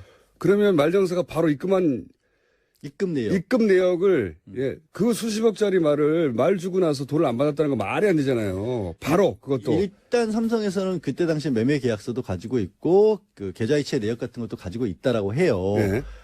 근데 그건 당연한 거 아니에요? 그러니까 삼성이 사서 가지고 있다가 삼성이 하다가 말이라고 하는 게 뭐 이렇게 주인 옮겨가는데 뭐 이거는 법적으로는 가축이기 때문에 동산이라고 하거든요. 부동산 할 때 가지고 있는 사람이 임자인 거예요. 거기는 무슨 등기부등본이 필요한 건 아니잖아요. 자동차 뭐 집처럼 그냥 당신이 가지세요 하면 끝나는 거거든요. 기본적으로. 그걸 도로 찾아와서 내가 가져왔기 때문에 원래부터 삼성 거였다고 얘기하기는 좀 빈약해 보이는데. 되게 궁색하죠. 그리고 더군다나 더 궁색한 부분은 그게 무슨 결정적인 것처럼 주장했는데 궁색하다고 보고요. 그 교환 계약을 맺었다는 부분이 이제 치명적인 거 아닙니까? 그러니까 교환 계약이라고 하는 것은 삼성 말은 줬고 삼성이 그 말장사한테 근데 돈을 안 받고 새로운 말을 가져오면서 차액만 지불했다. 이 교환 계약인데 삼성이 여기 대해서 뭐라고 그랬냐면 이건 최순실 씨 혼자 한 일이다. 자기를 속였다. 그렇죠. 그러니까 삼성은 계속해서 우리는 정상적으로 승마 지원 사업을 했는데 최순실이라는 사람이 독일에서 일방적으로 이런 일을 그 말을 자기가 소유하려고 그렇죠. 말장사하고 싸바싸바 했다는 거거든요. 근데 그게 정말 이해가 안 가는 게 말도 안 되는 거죠. 말도 안 아니 뭐 정말 몇천 원짜리도 아니고 무려 30억 원이라고 불리우는 세계적인 말이고 이 말은 갔다 갈 때 주인이 바뀔 때마다 말 전문 잡지 기사로 다뤄질 만한 말이거든요. 이번에는 주인이 누구다 하고 기사가 나와요. 그런 정도의 말인데 그게 왔다 갔다 있는데 그거를 모르게 할 수가 있나요? 게다가 말이죠. 최순실 씨 혼자는 교환 계약을 맺을 수가 없어요. 말 장사가 동의해 줘야 돼요. 근데 삼성의 주장대로라면 말 장사가 한국 아줌마에게 이 30억짜리 말을 넘기기 위해서 같이 짰다는 거죠. 같이 짜고 삼성을 속였다는 거예요. 그러면 일단 그걸 하려면 횡령죄로 고소를 해야 돼요, 이 사람을. 게다가 더 웃긴 거는요. 생각해 보십시오. 최순실 씨는 그렇게 할 이유가 있어요. 비싼 말을 가져와야 되니까, 좋은 말을 가져와야 되니까. 차액을 주고. 근데 이 말장사는 무슨 일이 있습니까? 삼성을 속이는 리스크를 지며 앞으로 삼성과의 거래가 다 끊길 위험을 안고. 웃돈 얹어준다고. 그 말 어째서 저쪽에 갔는데요? 말이 안 되잖아요. 아니, 웃돈을 많이 줬을 수도 있죠, 최순실 아니, 그러면 그 차액이 어마어마하게 있어서 그 차액이 어마어마하게 받았다는 증거가 있다든가 말장사는 서로 차액을 좀 더 받았다 하더라도 삼성이라는 세계적 기업하고 최순실 씨하고의 계약 두 사이에 비교를 하자면 삼성의 편을 철저하게 들거나 당연하죠. 부합되게 행동해야지. 그걸 삼성을 속이고 이 아줌마 혼자 하고 대한승마협회 회장사를 버리고 최순실이라는 한 사람과 붙어서 말을 더 한 국가의 이익을 회장사이자 전 세계적 기업 아닙니까? 그러니까요. 근데 어쨌든 이제 이런 부분도 정유라가 알았다, 관여를 했다라고 이제 검찰에서는 주장을 했는데 그 부분도 받아들여지지가 않았고 제가 또 검찰 하나 주장은 다 받아들이지 않았어요. 하나 또 나온 게 이제 몰타와 관련된 부분이 나왔잖아요. 네. 몰타라고 하는데 이탈리아 밑에 있는 섬나라 조그만 6개인데 거기 시민권을 얻으면 EU 시민권을 얻으니까 그렇죠. 굉장히 편하거든요. 어느 나라나 갈 수 있지. 그래서 이제 돈이 정말 많으신 분들은 그 시민권 많이 따요. 한 12억 들이면 할 수 있다고 그러더라고요. 투자이민도 할 수 있고. 돈도 빌렸어요. 여행 다니기 그러니까 출연료를 TBS에서 올려주시라고요. 여행 다니기 좀 편하게. 근데 그 얘기도 어쨌거나 정유라 씨가 직접 손으로 써서 보낸 편지에 들어있었다라는 것까지 나왔는데 그래서 저도 그게 사실이면 실제 가능성이 있다. 이게 그렇죠. 정상적으로 투자 이민을 하는데 12억 정도가 드는 거기 때문에 급박한 상황에서 하게 되면 훨씬 많은 돈이 들 수도 있고 그러면 정유라가 직접 관리하는 돈도 있었을 것이다라고 생각을 했는데 네.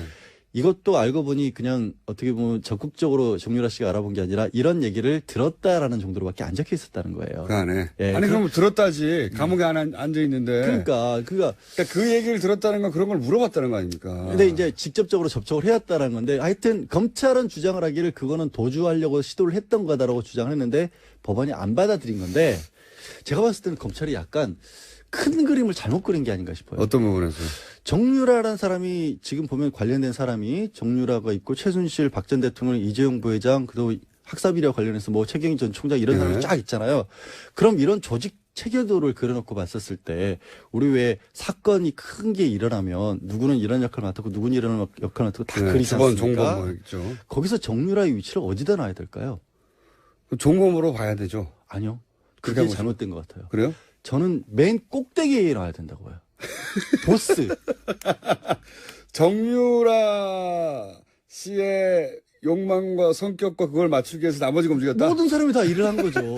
아니, 생각해봐요. 아, 새로운 신선한 접근이었습니다. 대통령이란 직함, 엄마라는 직함, 삼성 부회장이라는 직함을 떼놓고 보면 그 모든 사람들이 움직인 건 사실 정유라를 위해서 일을 해준 거예요. 정유라 말 사주고 학교 보내려고. 학교 보내주고 하려고. 올림픽 출전해서 금메달 따게 해주. 아니, 무슨 일이 아니라니까요. 아니, 신선한 접근인데, 예. 네. 그래서 일리 있습니다. 그래서 법적으로 따지면 그러면 이게 뭐냐면 딱 보스들은 이런 거죠. 구체적인 사항을 지시하진 않지만 내가 필요한 것은 무엇인지 정도를 알려주는 그래서 그림을 그릴 때 정유라 씨를 꼭대기에 넣고 다 지시한 사람으로. 그래서 교사범으로 접근을 해야 돼요. 교사범으로. 그런데 정유라 씨가 30만 됐어도 그 자리에 놓을 수 있을 것 같은데. 아니. 10대 후반부터 시작된 거 아닙니까, 이게. 근데 그게 그렇게 본인은 원하지 않고 떠밀렸다고 하지만 이런 거죠. 예를 들어서 아까 그 말 있잖아요. 네. 수사를 할 때 교사범으로 접근하면 어떤 방법으로 물어봐야 되냐면 그 말을 바꾸는데 전에 비탄하란 말, 원래 처음에 삼성에서 하셨던 말이 싫었어요? 그럼 나 그 말이 사실 내가 타기에는 좀 컸다거나 싸구려라 싫었다. 정유라 씨의 의사가 다 이런 범죄에 반영되고 움직일 수 있게끔 나왔다. 그게 나오면 교사범으로 접근을 해야 돼요. 그러면 이게 오히려 제가 보기엔 말이죠. 양질 변호사님이 검찰이 되면 신선한 접근으로 칭찬받고 다 기각될 것 같아요.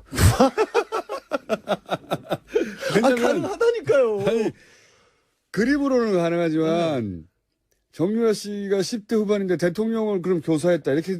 그러니까 그 교사의 의미가 내가 원하는 바를 이루기 위해서 이렇게 했다는 거죠. 엄마를 통해서. 딸의 욕망을 엄마가 그렇게. 그렇죠. 뭐랄까요. 대통령을 동원한 거죠. 동원해서까지도 만족시켜주고 싶은 엄마가 교사범이 되는 게 맞는 거죠. 총책이죠. 엄마는 총책이고 실제 보스는 정유라인 거죠. 사이코 드라마에서는 그렇게 재현할 수 있을 것 같은데 무대 위에서는 제가 보기엔 정신치료를 위해서는 법정에서는 안 될 것 같고 제가 답답하면 제가 이런 얘기 하겠어요. 제가 볼 때 이 기각의 가장 큰 문제는 제가 보기에는 최순실 게이트가 더 이상 수사할 필요 없을 정도로 이미 특검에 의해서 충분히 수사되었고 법정에 가 있는 혐의들만 제대로 밝히는 것으로 충분히 끝났다라고 판단하느냐 아니냐의 문제인 것 같아요. 저는. 선을 거기까지 이제 그만하자. 이 정도에서 마무리 짓자. 지금 영장실질심사한 판사님은 법대로 했다. 자신이 알고 있는 법대로 엄정하게 했다라고 할 수 있을지 모르겠으나 법이라는 게 우주 속에 진공에 존재하는 게 아니잖아요. 그러면 그 시대가 어느 시대인지 뭘 해결해야 되는 게 우선 과제인지 역사의식도 있고 시대의식이 있으면 아직 끝나지 않은 사건이다. 이 사건의 왜냐면 특검도 굉장히 부족하게 끝났잖아요. 사실 이게 김 빠진다고 하잖아요. 이렇게 돼버리면 사실은 이게 정말로 이 사건 자체가 잘못된 거냐? 아니면 정유라가 특혜 받은 게 죄가 안 된다라고 생각하면 여태까지 이제 반대 목소리 내는 사람들 있지 않습니까? 그런 사람들에게 엄청난 명분을 줘버리는 것이 될 수도 있거든요. 그리고 말씀드린 것처럼 선이 여기서 끝나버린다는 부분도 있기 때문에 그러니까요. 새로운 어떤 것들을 아예 파헤칠 의지가 없게 돼버릴 수도 있어요. 검찰 입장에서. 그러니까 이 기각이 법전의 문구와는 들어맞을지 모르겠지만 이 시대 상황, 시대 정신, 시대적 필요하고는 굉장히 어긋나는 판결이다. 그래도 네. 이제 법원을 탓하는 쪽으로까지는 가지 않았으면 좋겠어요. 이분이 우지 혼자 사시는 분이 아니잖아요. 내가 법전 쫙 봤는데 아니야 라고 하면 법의 관점에서만 보자면 맞을지 모르겠지만 그러니까 영장판사 입장에서는 어쩔 수 없는 부분인 것도 있는 거죠. 그러니까 조금 더 어떻게 보면 소명을 좀 했어야 되는가 싶어요. 그러니까 이게 검찰의 소명의 부족이라고도 따질 수 있지만 판사가 영장실질심사 이런 사건일 경우에 이 사건이 어떤 사건입니까?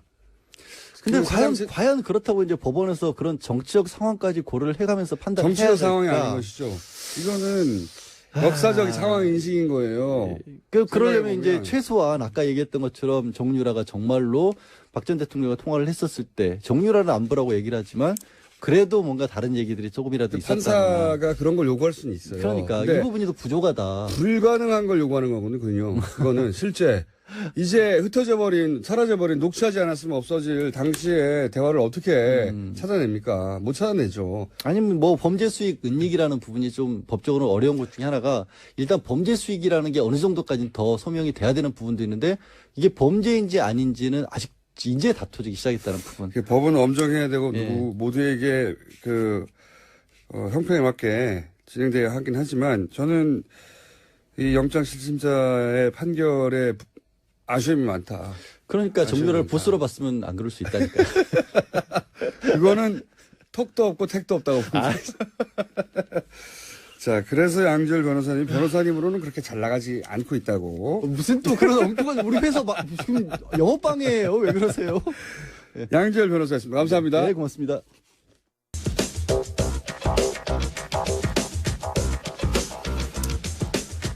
자, 시사와 과학을 붙여놓은 최초의 코너입니다. 원종우 씨 나오셨습니다. 안녕하십니까. 안녕하세요. TV에 출연하세요, 요새? 아, 예. 어디 출연하십니까? TV의 방송에 출연하고 있습니다. 그래요? 네. 뭐라고요? 과학자들 모여가지고요. 네. 저 과학자도 아닌데, 사회상 얘기하는 그런 프로그램에 매주 출연하고 있죠. 공중판 아니고요. 케이블에서? 네. 살림이 도움됩니까? 별로 안 됩니다. 자, 이게 다 뉴스공장 때문이 아니겠는가. 네. 그렇죠? 작가님이나 PD님이 들으셨겠죠? 듣다가. 원래 저희 팟캐스트 팬이라고 하시더라고요. 의외로 뉴스공장이 생각보다 좀. 자, 시끄럽고요. 예. 오늘 주제는 뭡니까? 제가 지금 7분 40초가 남았네요. 예.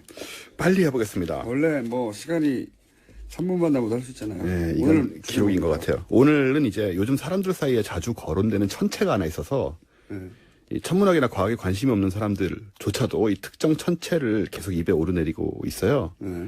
그 천체는 바로 달입니다. 달이요? 요즘은 특히 님자를 붙여서 달림이라고 많이 부르고 있죠. 네, 근데요? 네, 전통적으로 우리는 햇님, 달님, 별님에서 천체들의 존칭을 붙이는 문화가 있지 않습니까? 네.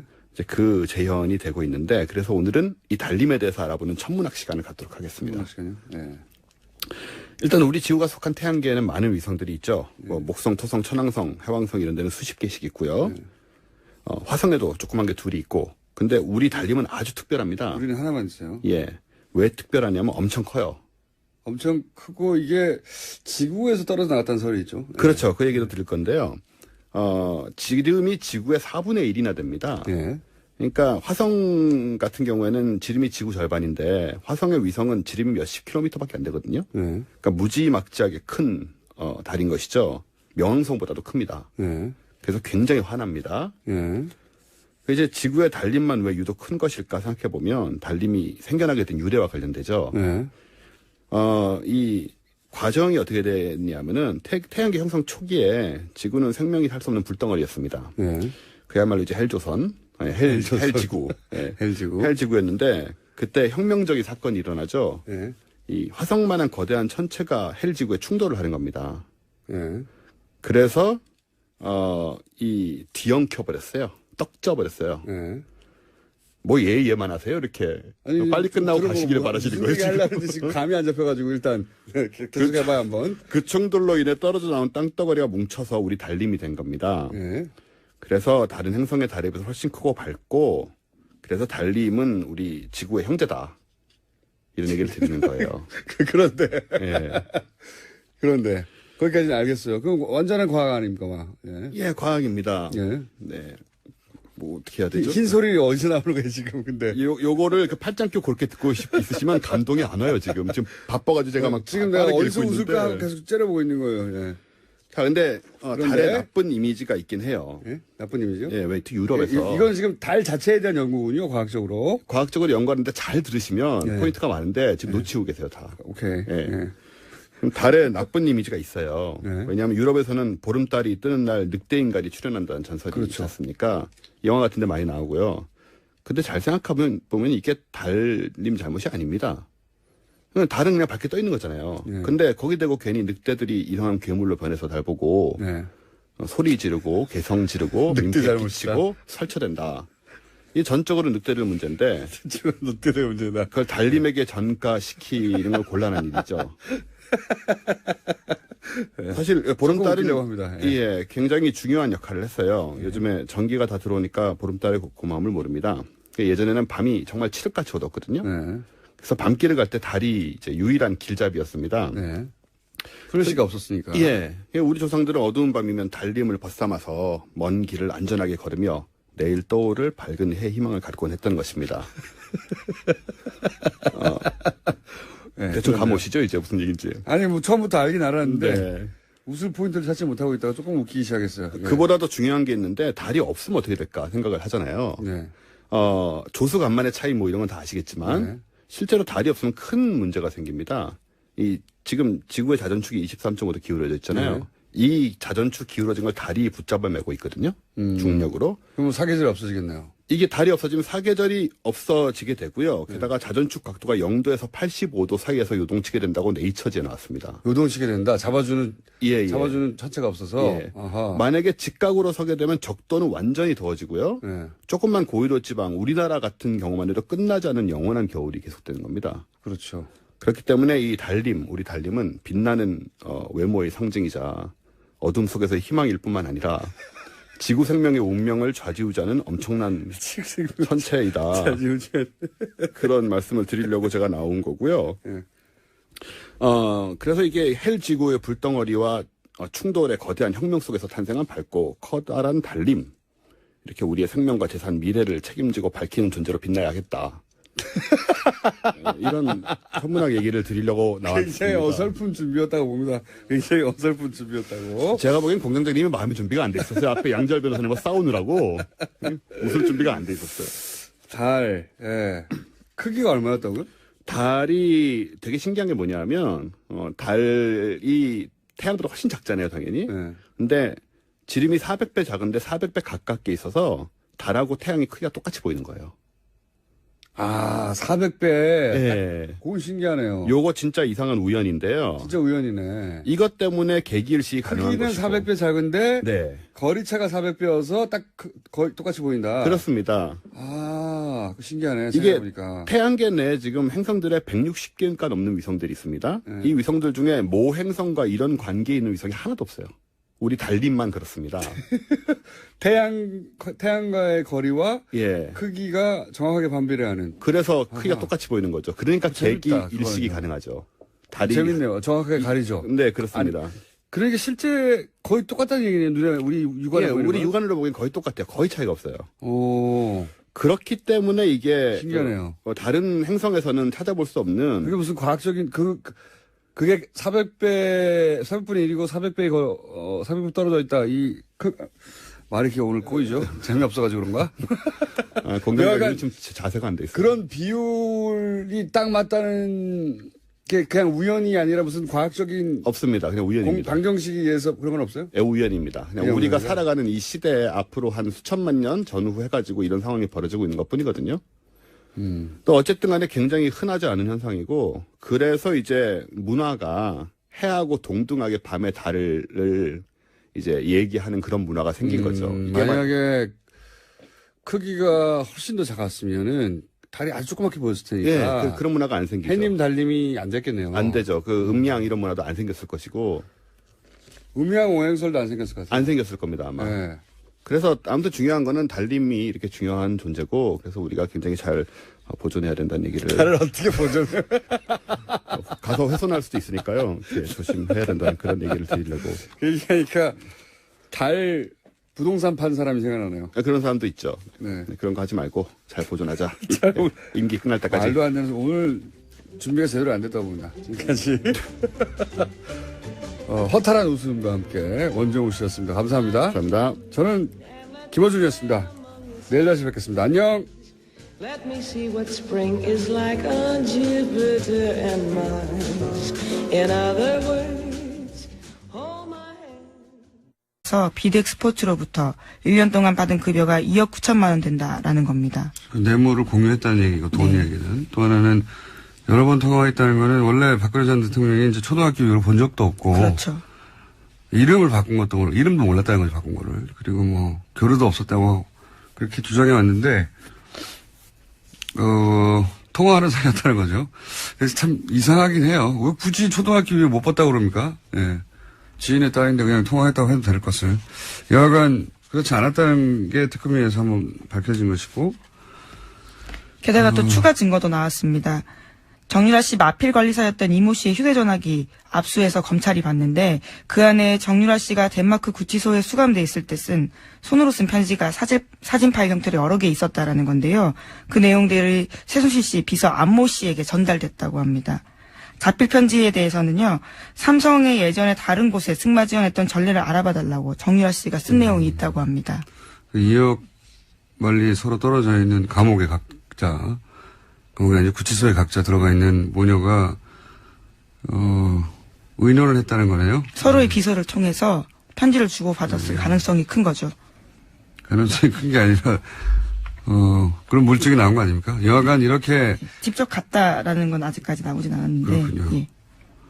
해외 도피고 한국에 돌아올 생각이 없었고 그리고 뇌물을 같이 공유했고 박근혜 전 대통령과도 통하는 사이다. 이런 것들을 포함했으나 약간 기각됐다. 네, 심지어 몰타국적 취득하려고 했었죠. 네. 자, 이 사안은 저희가 3부에서 한번 따져보겠습니다. 다음 뉴스는요? 네, 또 관련해서 안종범 전 수석의 수첩 이야기 전해드린 바가 있는데요. 거기에 이상화 씨 전화번호 있었다고 알려드렸습니다. 네. 그래서 검찰이 추가로 이상화 전 본부장 불러서 관련 내용들을 물어봤는데요. 삼성 쪽에서 독일 계좌로 송금해 올 때마다 최순실 씨 요청으로 그때그때 보고했다라는 진술을 했다고 합니다. 이분이 독일 돈 심부름을 한 사람 아니냐. 네, 금고지기로 지목되고 네, 있습니다. 금고지기. 돈 심부름이라보다는 금고지기가 적당한 표현이겠네요. 근데 이제 이분이 한 일이 삼성으로부터 최순실 씨에게 입금이 될 때마다 최순실 씨에게 지점장이었는데 지점장이 개인에게 알려줬다는 거죠. 휴먼 알람인 거죠. 휴먼 알람. 네, 그렇죠. 예, 휴먼 알람인 것이고 휴먼 문자 통보 온 거죠. 이런 얘기도 했었죠. 최순실 씨가 이야기하니까 바로 청와대에서 전화와서 최순실 씨가 실세라는 걸 알았다. 그렇죠. 예. 이런 정황이 또 하나 나왔군요. 뭐, 앞으로 추가로 재판이 진행되면서 우리가 몰랐던 사실들이 많이 밝혀질 것 같아요. 네, 지금 재판 계속 진행되고 있습니다. 이재용 삼성전자 부회장 재판에서도 어제 새로운 주장들이 나왔는데요. 삼성 쪽에서는 말 소유권이 여전히 삼성그룹에 있고 삼성은 국가대표 승마단의 훈련을 지원하려 했던 것뿐이었다라는 식의 이야기를 한 겁니다. 개인적으로 가장 어제 나온 뉴스 중에 재미있는 뉴스입니다, 이게. 예. 삼성의 재밌는 반격이죠, 이게. 우리가 여러 번 저희 방송을 통해 소개한 말세탁. 그렇죠. 예. 말세탁에 대한 반박인 거죠. 예, 말세탁 아니다라고 반발한 건데, 주씨, 오랜만에 합니다. 왜냐면은, 다시 한번 기억을 되살리자면, 삼성이 삼성 소유 말 2마리를 말장사한테 팔죠. 네. 그렇게 거래 하나가 있고, 최순실 씨가 말 2마리를 말장사로부터 사죠. 네, 싸게, 아주 싸게 예. 삽니다. 그 거래 하나가 있고, 거래 2개가 있는, 겉으로는 2개가 있는 거래인데, 실제로는 삼성이 말 2마리를 말장사에게 팔고, 허위로 매매 계약서를 맺은 뒤에 돈을 받지 않았다. 네, 잔금을 받지 않았다는 네, 거죠. 돈을 받지 않았고, 그리고 최순실 씨는 이어서 새로운 말 2마리를 똑같은 말장사한테 사면서, 새로운 2말의 가격 전부를 내는 게 아니라, 삼성이 돈을 받지 않은 그 2말의 가격을 뺀 차액만 지불했다. 그러니까 실제로는 삼성이 자기 소유의 말들 값을 최순실에게 준 것과 같죠. 네, 사실상 뇌물을 줬다라고 볼 수 있는 거죠. 네, 그 교환 계약, 그러니까 비밀 계약, 이게 증거다 하면서 특검이 이제 흔들었던 것이고, 근데 이제 어제 나온 삼성의 반격의 내용이 뭐냐면, 말 중개상과 매매 계약을 팔았던 계획이 있지 않습니까? 2마리를 처음에, 최초에, 첫 번째 계약. 해제하고 말 소유권을 돌려받았다는 겁니다. 네, 그것도 올해 5월 말입니다. 예. 네. 말을 돌려받았다는 게 바로 원래 말 소유권이 삼성에 있었다는 증거 아니냐. 그럼 그게 증거가 되는지도 저는 의아하지만, 그리고 문제가 된 여기가 제일 재밌습니다. 문제가 된 말 세탁을 한 그 교환 계약. 이거는 삼성 모르게 최순실 씨가 말장사와 몰래 맺었다는 거예요. 삼성이 속았다는 겁니다. 저희 굉장히 재밌는 반격이라고 생각하는데, 삼성은 물론 세계적인 기업이에요. 네, 이번에 2, 4분기 영업이익도 세계 1위예요. 애플 넘어서. 대단한 기업인데, 근데 이제 국내. 안녕하세요, 김원준입니다. 문정인 특보 발언으로 파장이 크다고 보도한 언론들은 그 근거로 미국 정가 발언들을 거론했습니다. 예를 들면 전략국제연구센터 CSIS의 마이클 그린 부소장이 환경영향평가를 해야 한다는 발언에 대해 한국은 사드 배치를 위해 법적 절차를 서둘러야 한다고 했단 말을 들면서 큰일 났다는 식으로 보도를 했습니다. 자유한국당과 청와대의 정치 논평은 남극과 북극만큼 거리가 멉니다. 언론이라면 그 발언 당사자의 정치 성향, 한반도 문제에 대한 인식이 어떤지 그것부터 따지고 소개를 해야죠. CSIS는 군사 외교 분야 싱크탱크로 그 친일본적 성향이 잘 알려져 있죠. 부소장인 마이클 그린은 일본어에 능통한 대표적 친일 전문가로 아베 정부가 표방하는 강경대북 정책과 그 인식의 궤를 같이 하는 사람입니다. 한국 정부가 북한과 대화하면 북한의 미사일 능력만 키워줄 뿐이라고 하는 사람이고, 심지어 트럼프 정부는 북한을 선제 타격해야 한다고 주장한 사람입니다. 그 사람의 성향, 그 발언의 배경, 의도, 맥락은 최소한 짚어가며 호들갑을 떨어야 하는 거 아닙니까? 워싱턴 소재 연구소 누가 사드 배치 빨리 하라는데 이거 우리 큰일 났다. 이런 식으로 보도할 거면 뭐하러 워싱턴까지 가서 한국 언론을 합니까? 그냥 일본 언론 하거나 미국 언론 하지. 김어준 생각이었습니다.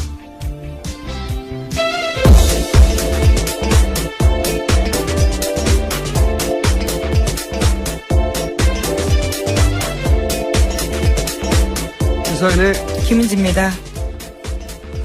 저는 이 문특보 발언 내용과는 별개로 워싱턴발 기사가 평소에 문제가 많다는 생각을 합니다. 네. 잠깐 전에 얘기했던 그 마이클 그린 같은 사람은 유명한 사람이거든요. 아주. CSIS라는 그 싱크탱크가 유명하기도 하지만 거기도 친일본 성향으로 여러 번 성향을 드러낸 적이 있고, 이 마이클 그린이라는 사람 아주 유명해요. 일본어도 능하고 2014년인가요? 위안부 문제 덮으려고 일본군이 위안부를 강제 동원했다고 인정하고 사정했던 고노다마 있잖아요. 네네. 그 고노다마를 무력화시키는 조치들을 하죠. 아베 정부가.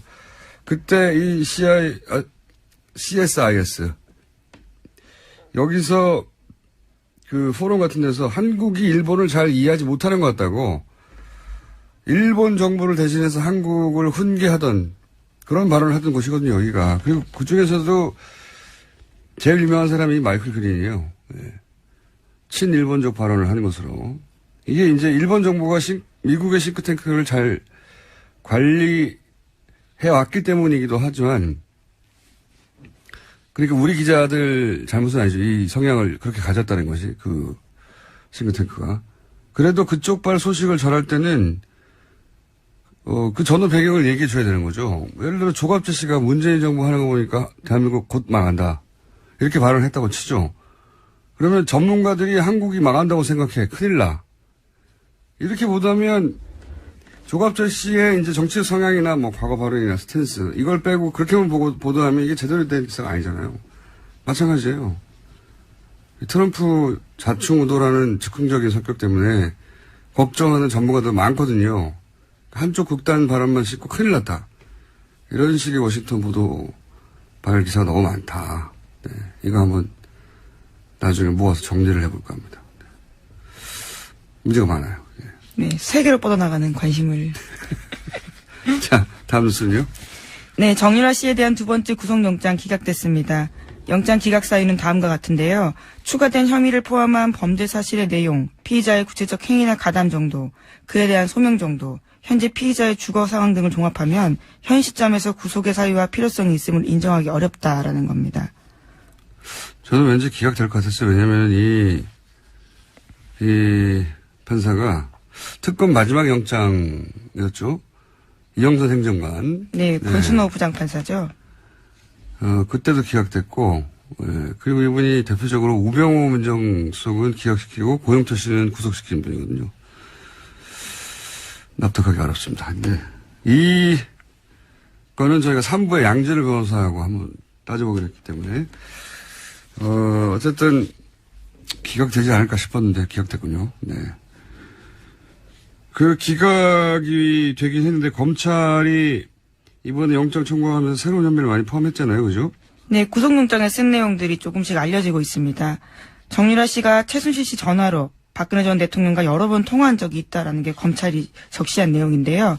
뿐만 아니라 최순실 씨 모녀 등이 삼성을 통해서 그래서 이제 문제를 해결할 때 워낙 권력과 딜을 해서 해결하던 습성이 나와서 그런 건지 이게 굉장히 우스운 답변이라고 생각하는 게 지금 주장은 삼성 주장은 최순실 씨가 삼성을 속이고 말장사 몰래 삼성말을 교환한 계약을 맺었다는 거잖아요? 네, 지금 그렇게 주장하고 있습니다. 예. 어제 갑자기요. 네. 근데 이게 최순실 씨 혼자 되나요? 말장사도 동의를 해야 되는 거잖아요. 근데 말장사가 한국의 아줌마와 손을 잡겠다고 삼성하고 손을 펼쳐내나요? 이게 좀 말이 안 된다고 생각해요. 그리고 삼성과 앞으로 거래하겠다는 맺은 거래 규모가 얼마인데. 그리고 최순실 씨는 이 교환 계약이 최순실 씨 입장에서 이익이에요. 삼성 말값을 주지 않고 차익만 지불하면 되니까. 말장사는 근데 삼성을 속일 만큼의 이익이 없어요. 말장사, 이게 삼성을 속이는 엄청난 리스크. 자기가 삼성과 앞으로 하겠다고 맺어진 여러 가지 계약들. 엄청난 계약이 있는데, 아니, 이 아줌마한테 말을 싼 값을 주려고, 더군다나 최순실은 이익이지만, 본인은 아무런 이익이 없지 않습니까? 그렇죠. 차액의 몇 배를 주는 것도 아니고. 예. 근데 그렇게 해명을 했습니다, 삼성이. 네, 어제 특검 쪽에서는요, 설사 줬다 돌려받았다고 하더라도 뇌물죄가 성립되지 않는 건 아니다라고 반박하기도 했고요. 당연하죠. 예, 게다가 당연한데. 또 지난해 10월 중순까지 정유라 씨가 그 말 다 탔다라는 겁니다. 그러니까 이제 삼성은 인류기업인데, 부회장을 구하려고 정말 머리 좋은 변호사들이 모여서 고육지책으로 만드는 놀린 거죠, 이게. 이게 어떻게 결론이 날지는 모르겠는데, 좀 우습습니다, 이걸 보고 있으면. 자, 다음 뉴스는요? 안경원 전 법무장관 후보자의 혼인무효 결정문 입수 경위에 대한 논란이 계속되고 있는데요. 개인 실명까지 적힌 결정문이 국회 요청으로 8분 만에 어떻게 제공됐는지에 대해서 의혹이 제기되고 있습니다. 이건 저희가 이제 이 사건 날 때부터 계속 관심을 가졌던 사안인데 판결문이 2개 존재한다는 건 이제 확인이 됐어요, 공식적으로. 예. 법원 행정처가 개인정보 가리지 않은 걸 내주고. 네, 실명과 비실명 두 가지 버전이 있다는 거죠. 20분 후에는 가린 걸 다시 내줬다. 예. 이런 해명이 나온 건데, 그러면서 이제 급해서 그랬다. 저는 뭐 전혀 납득이 안 갑니다. 왜냐면은 문서들 디지털할 때 이 비실명화 작업은 이미 되는 거거든요. 예. 설사 오래된 문서라고 해도, 그래서 비실명화 작업하지 않은 버전이 존재했다고 해도 20분 후에 바로 작업해서 보냈다는 거 아닙니까? 뭐하러 법을 어긋가고 하면서까지 20분, 겨우 20분 상관인데 2번을 보내요. 예, 납득이 안 가고 전혀. 그리고 이제 국회의원 요청을 하자. 이제 밝혀진 바로는 어제 주광덕 의원하고 권성덕 의원으로. 네, 그렇죠. 주광덕 의원 한 분인 줄 알았더니 2분이에요. 예, 2분이 각각 요청하자마자 6분, 8분 만에 자료를 보냈다는 거죠. 이게 결제 라인도 여러 번 거쳐야 되는 거거든요. 예, 통상 급하다 빨리 보내달라 그러면 다음날 정도에 보내주는데 6분 만에 보내줬다. 요청을 받고서야 결정했다고 보기 힘들다. 그러니까 이미 이야기가 된 후에 보낸 게 아니야 하는 이런 의문이 드는 대목이고. 이 두 의원은 모두 이제 언론사에 제공을 하지 않았다는 거잖아요, 이 파일을. 그렇죠? 네, 그렇게 주장하고 있습니다. 네. 그런데 그걸 떠나서 이제 이 파일이 법원에서 나온 지 겨우 2시간 남짓 지나고 나서 방송이 됐거든요. 근데 거기 보면 재연 방송도 있고 어제 노회찬 의원도 저희 방송에 잠깐 얘기했지만 이 파일을 보면 받고 분석하고 전문가들 의견을 들어서 법적 문제를 피해가는 그런 고심이 있어요. 재연 방송 만들고 그런 법적 자문 받고 방송을 하는 게 2시간 만에 불가능합니다. 어렵습니다, 굉장히. 그러니까 문서가 나온 것은 법원이지만 지휘자가 따로 있지 않았을까 하는 그런 냄새가 누군가 혹은 어떤 세력, 어떤 기관이 그림을 그리고 법원, 국회의원, 그리고 언론, 적절한 시점에 적절하게 배포하고 그리고 이제 그 그림에 따라 실행하는 어떤 전형적인 공작의 냄새가 저는 개인적으로 난다. 네. 그래서 이 사건을 계속 추적해 볼 필요가 있다. 단순한 사건이 아니라고 봅니다. 네. 자, 그건 여기까지 하고요. 몇 번 다뤘는데 다음 주 전화 시간이 됩니다. 네. 네. 어제 홍준표 전 경남도지사 발언도 논란이 되고 있습니다. 주사파 정권 오래가지 못할 것이다 라는 이야기를 한 건데요. 탄핵을 암시하는 발언입니다. 어차피 이 정권은 주사파 운동권 정부이기 때문에 국민들이 인식하게 되면 난 오래 못 간다고 봅니다. 라고 말했습니다. 그제 최고위원 선거에 출마한 이철우 의원이 대통령 탄핵을 암시한 발언한 건데요. 비슷한 취지로 해석될 수 있는 말입니다. 네. 자유한국당의 받아들이니까 그 문제가 하나 있고요. 위장 전입 문제는요? 네, 그 다음에 이제 논문 표절 문제입니다. 이것은 2008년 교육부 가이드라인이 정비되기 전에는 우리나라 위원장님 지금 전화가 네네. 찍찍하는데 예. 네, 가까이 되겠습니다. 네네. 2008년에 교육부 가이드라인이 정비되기 전에는요. 우리나라나 중국이나 이 동양삼국, 일본 이런 나라들이 논문에 대해서 서구 사회보다는 굉장히 관대했습니다. 네. 그런데 이제 이것도 2008년 이전과 이후는 좀 구별해야 되지 않느냐. 하여간 이 위장 전입과 논문 표절에 대해서는 고의성이 있느냐, 불법성이 얼마나 심각하냐, 이런 것들을 좀 사안별로 따져볼 필요가 있다. 그런 생각이죠. 왜냐하면 지금 현재와 같이 운영되는 기준을 그대로 적용하게 되면은 행위 시에는 별 문제 없이 다 똑같이 그렇게 해오다가 나중에 이제 우리 사회의 문화규범이나 도덕규범이 바뀌어서 그러면 그 바뀌어진 기준으로다가 모두 재단해서 그걸 가지고 문제를 삼게 되니까 과거에 전공 교체할 때마다 우리 사회의 소중한 인재들을 희생시키는 그런 문제가 있었거든요. 그래서 저는 이 사회라는 것이 존경받는 그런 원로 이런 사람들이 있어야 되는데 지금과 같은 기준을 너무 엄격하게 적용하면 모든 언론에서 이제 도덕적으로 큰 잘못과 죄를 진 것으로 비판받게 되면 과연 좋은 인재들이 나라를 위해서 봉사한다, 나라를 위해서 일하겠다, 이래서 장관하겠다는 사람이 과연 얼마나 될까 하는 그런 걱정도 있으니까요. 무슨 말씀인지 알겠는데, 근데 민주당이 야당 시절에는 사실은 이런 문제 가지고 또 지금 자유한국당, 새누리당 전신인 인사들을 낙마시키기도 했지 않습니까?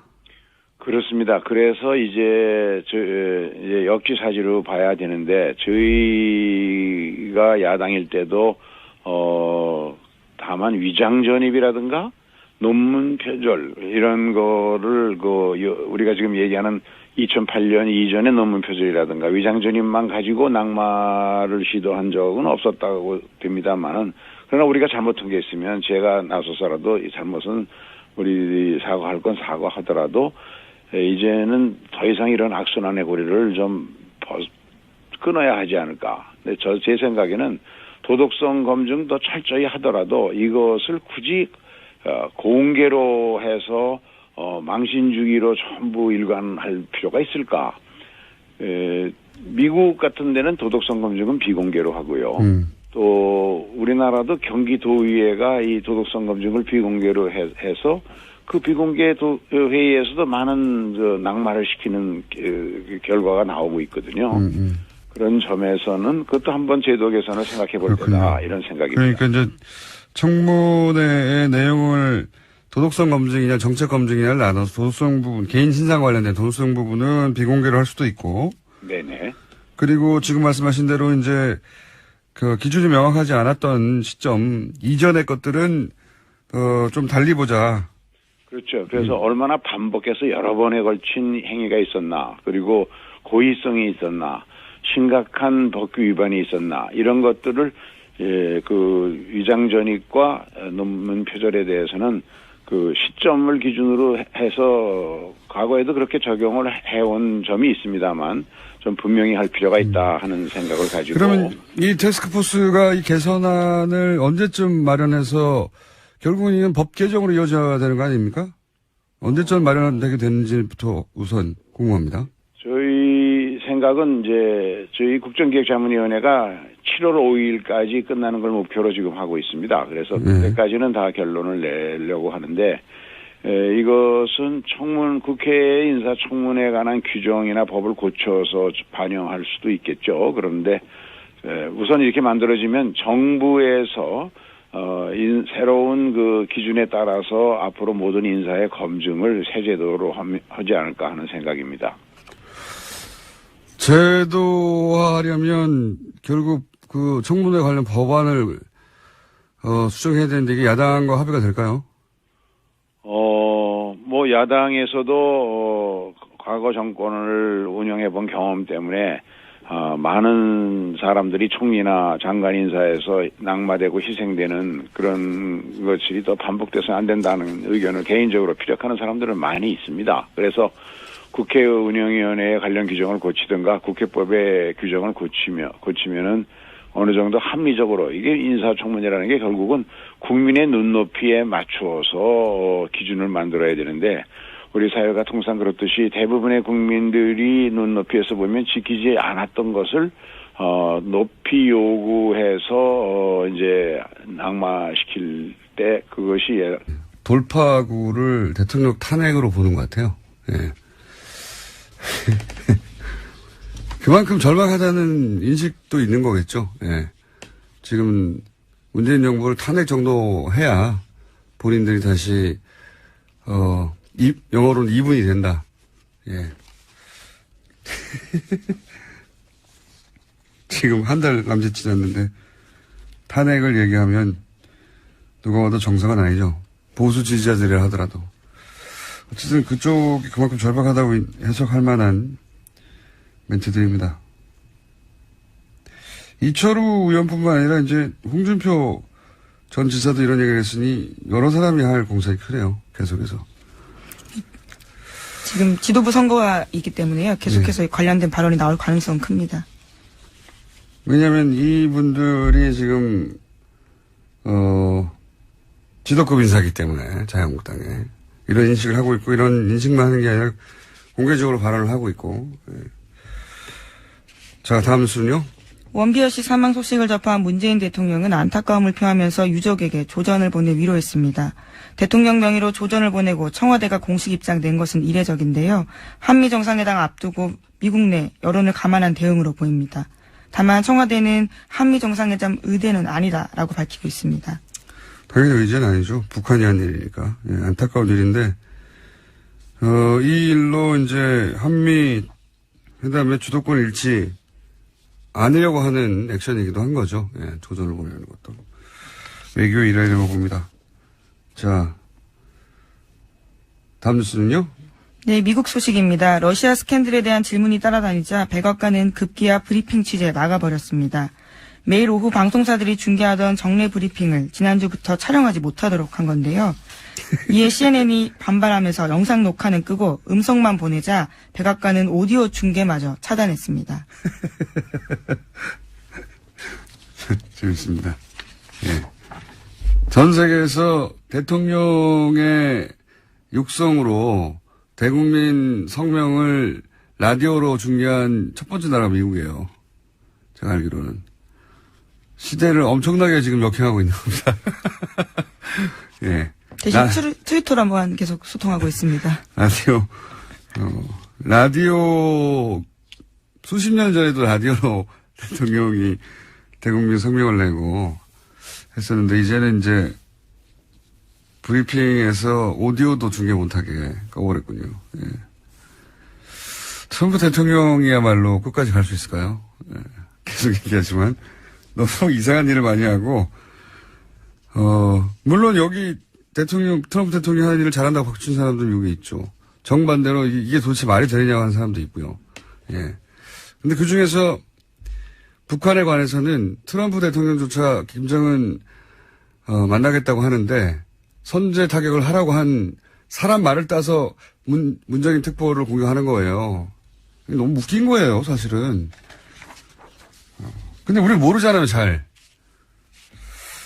자, 그래서 제가 워싱턴 발 뉴스에 문제가 많다고 하는 거고요. 누굴까요? 이 문서 유출이라기보다는 그림의 설계자는 검찰일 수도 있고요. 법원일 수도 있고요. 당사자들이니까 국정원일 수도 있습니다. 여기까지 해야 될 것 같습니다.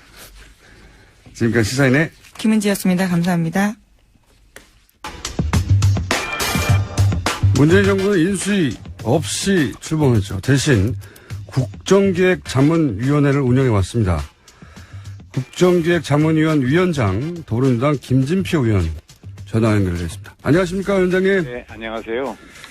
네, 다른 사안보다 먼저 국정기획에서 인사제도 개선을 위한 태스크포스 꾸렸다고 하는데 인사청문회 문제로 지금 아주 여의도가 시끄럽지 않습니까? 우선 현재 제도에 어떤 문제가 있다고 생각하십니까? 예, 지금까지 이제 운영되어 온 기준 중에서 병역면탈이라든가요, 부동산 투기, 세금 탈루, 이런 세 가지 부분에 대해서는 철저히 그 원칙을 지켜야 되고 철저히 그 잘못된 것을 가려내야 한다고 생각을 합니다. 네. 근데 이제 문제가 위장전입이라는 거요. 예. 이것이 2005년 장관들에 대한 청문회가 본격적으로 시작되기 전에는 우리 사회 대부분의 사람들이 별다른 죄의식이나 또 법의식 없이 자녀들 교육을 위해서 또 뭐 여러 가지 직장 이전 등의 경우 그냥 통상 이 주소 불일치 행태를 보여왔거든요. 네. 그래서 이제 이 문제는 시점별로 좀 차등을 줘야지 옛날 행위 시에는 아무 의식 없이 했는데 이제 와서 다 그게 죄가 되고 잘못이 되는 것을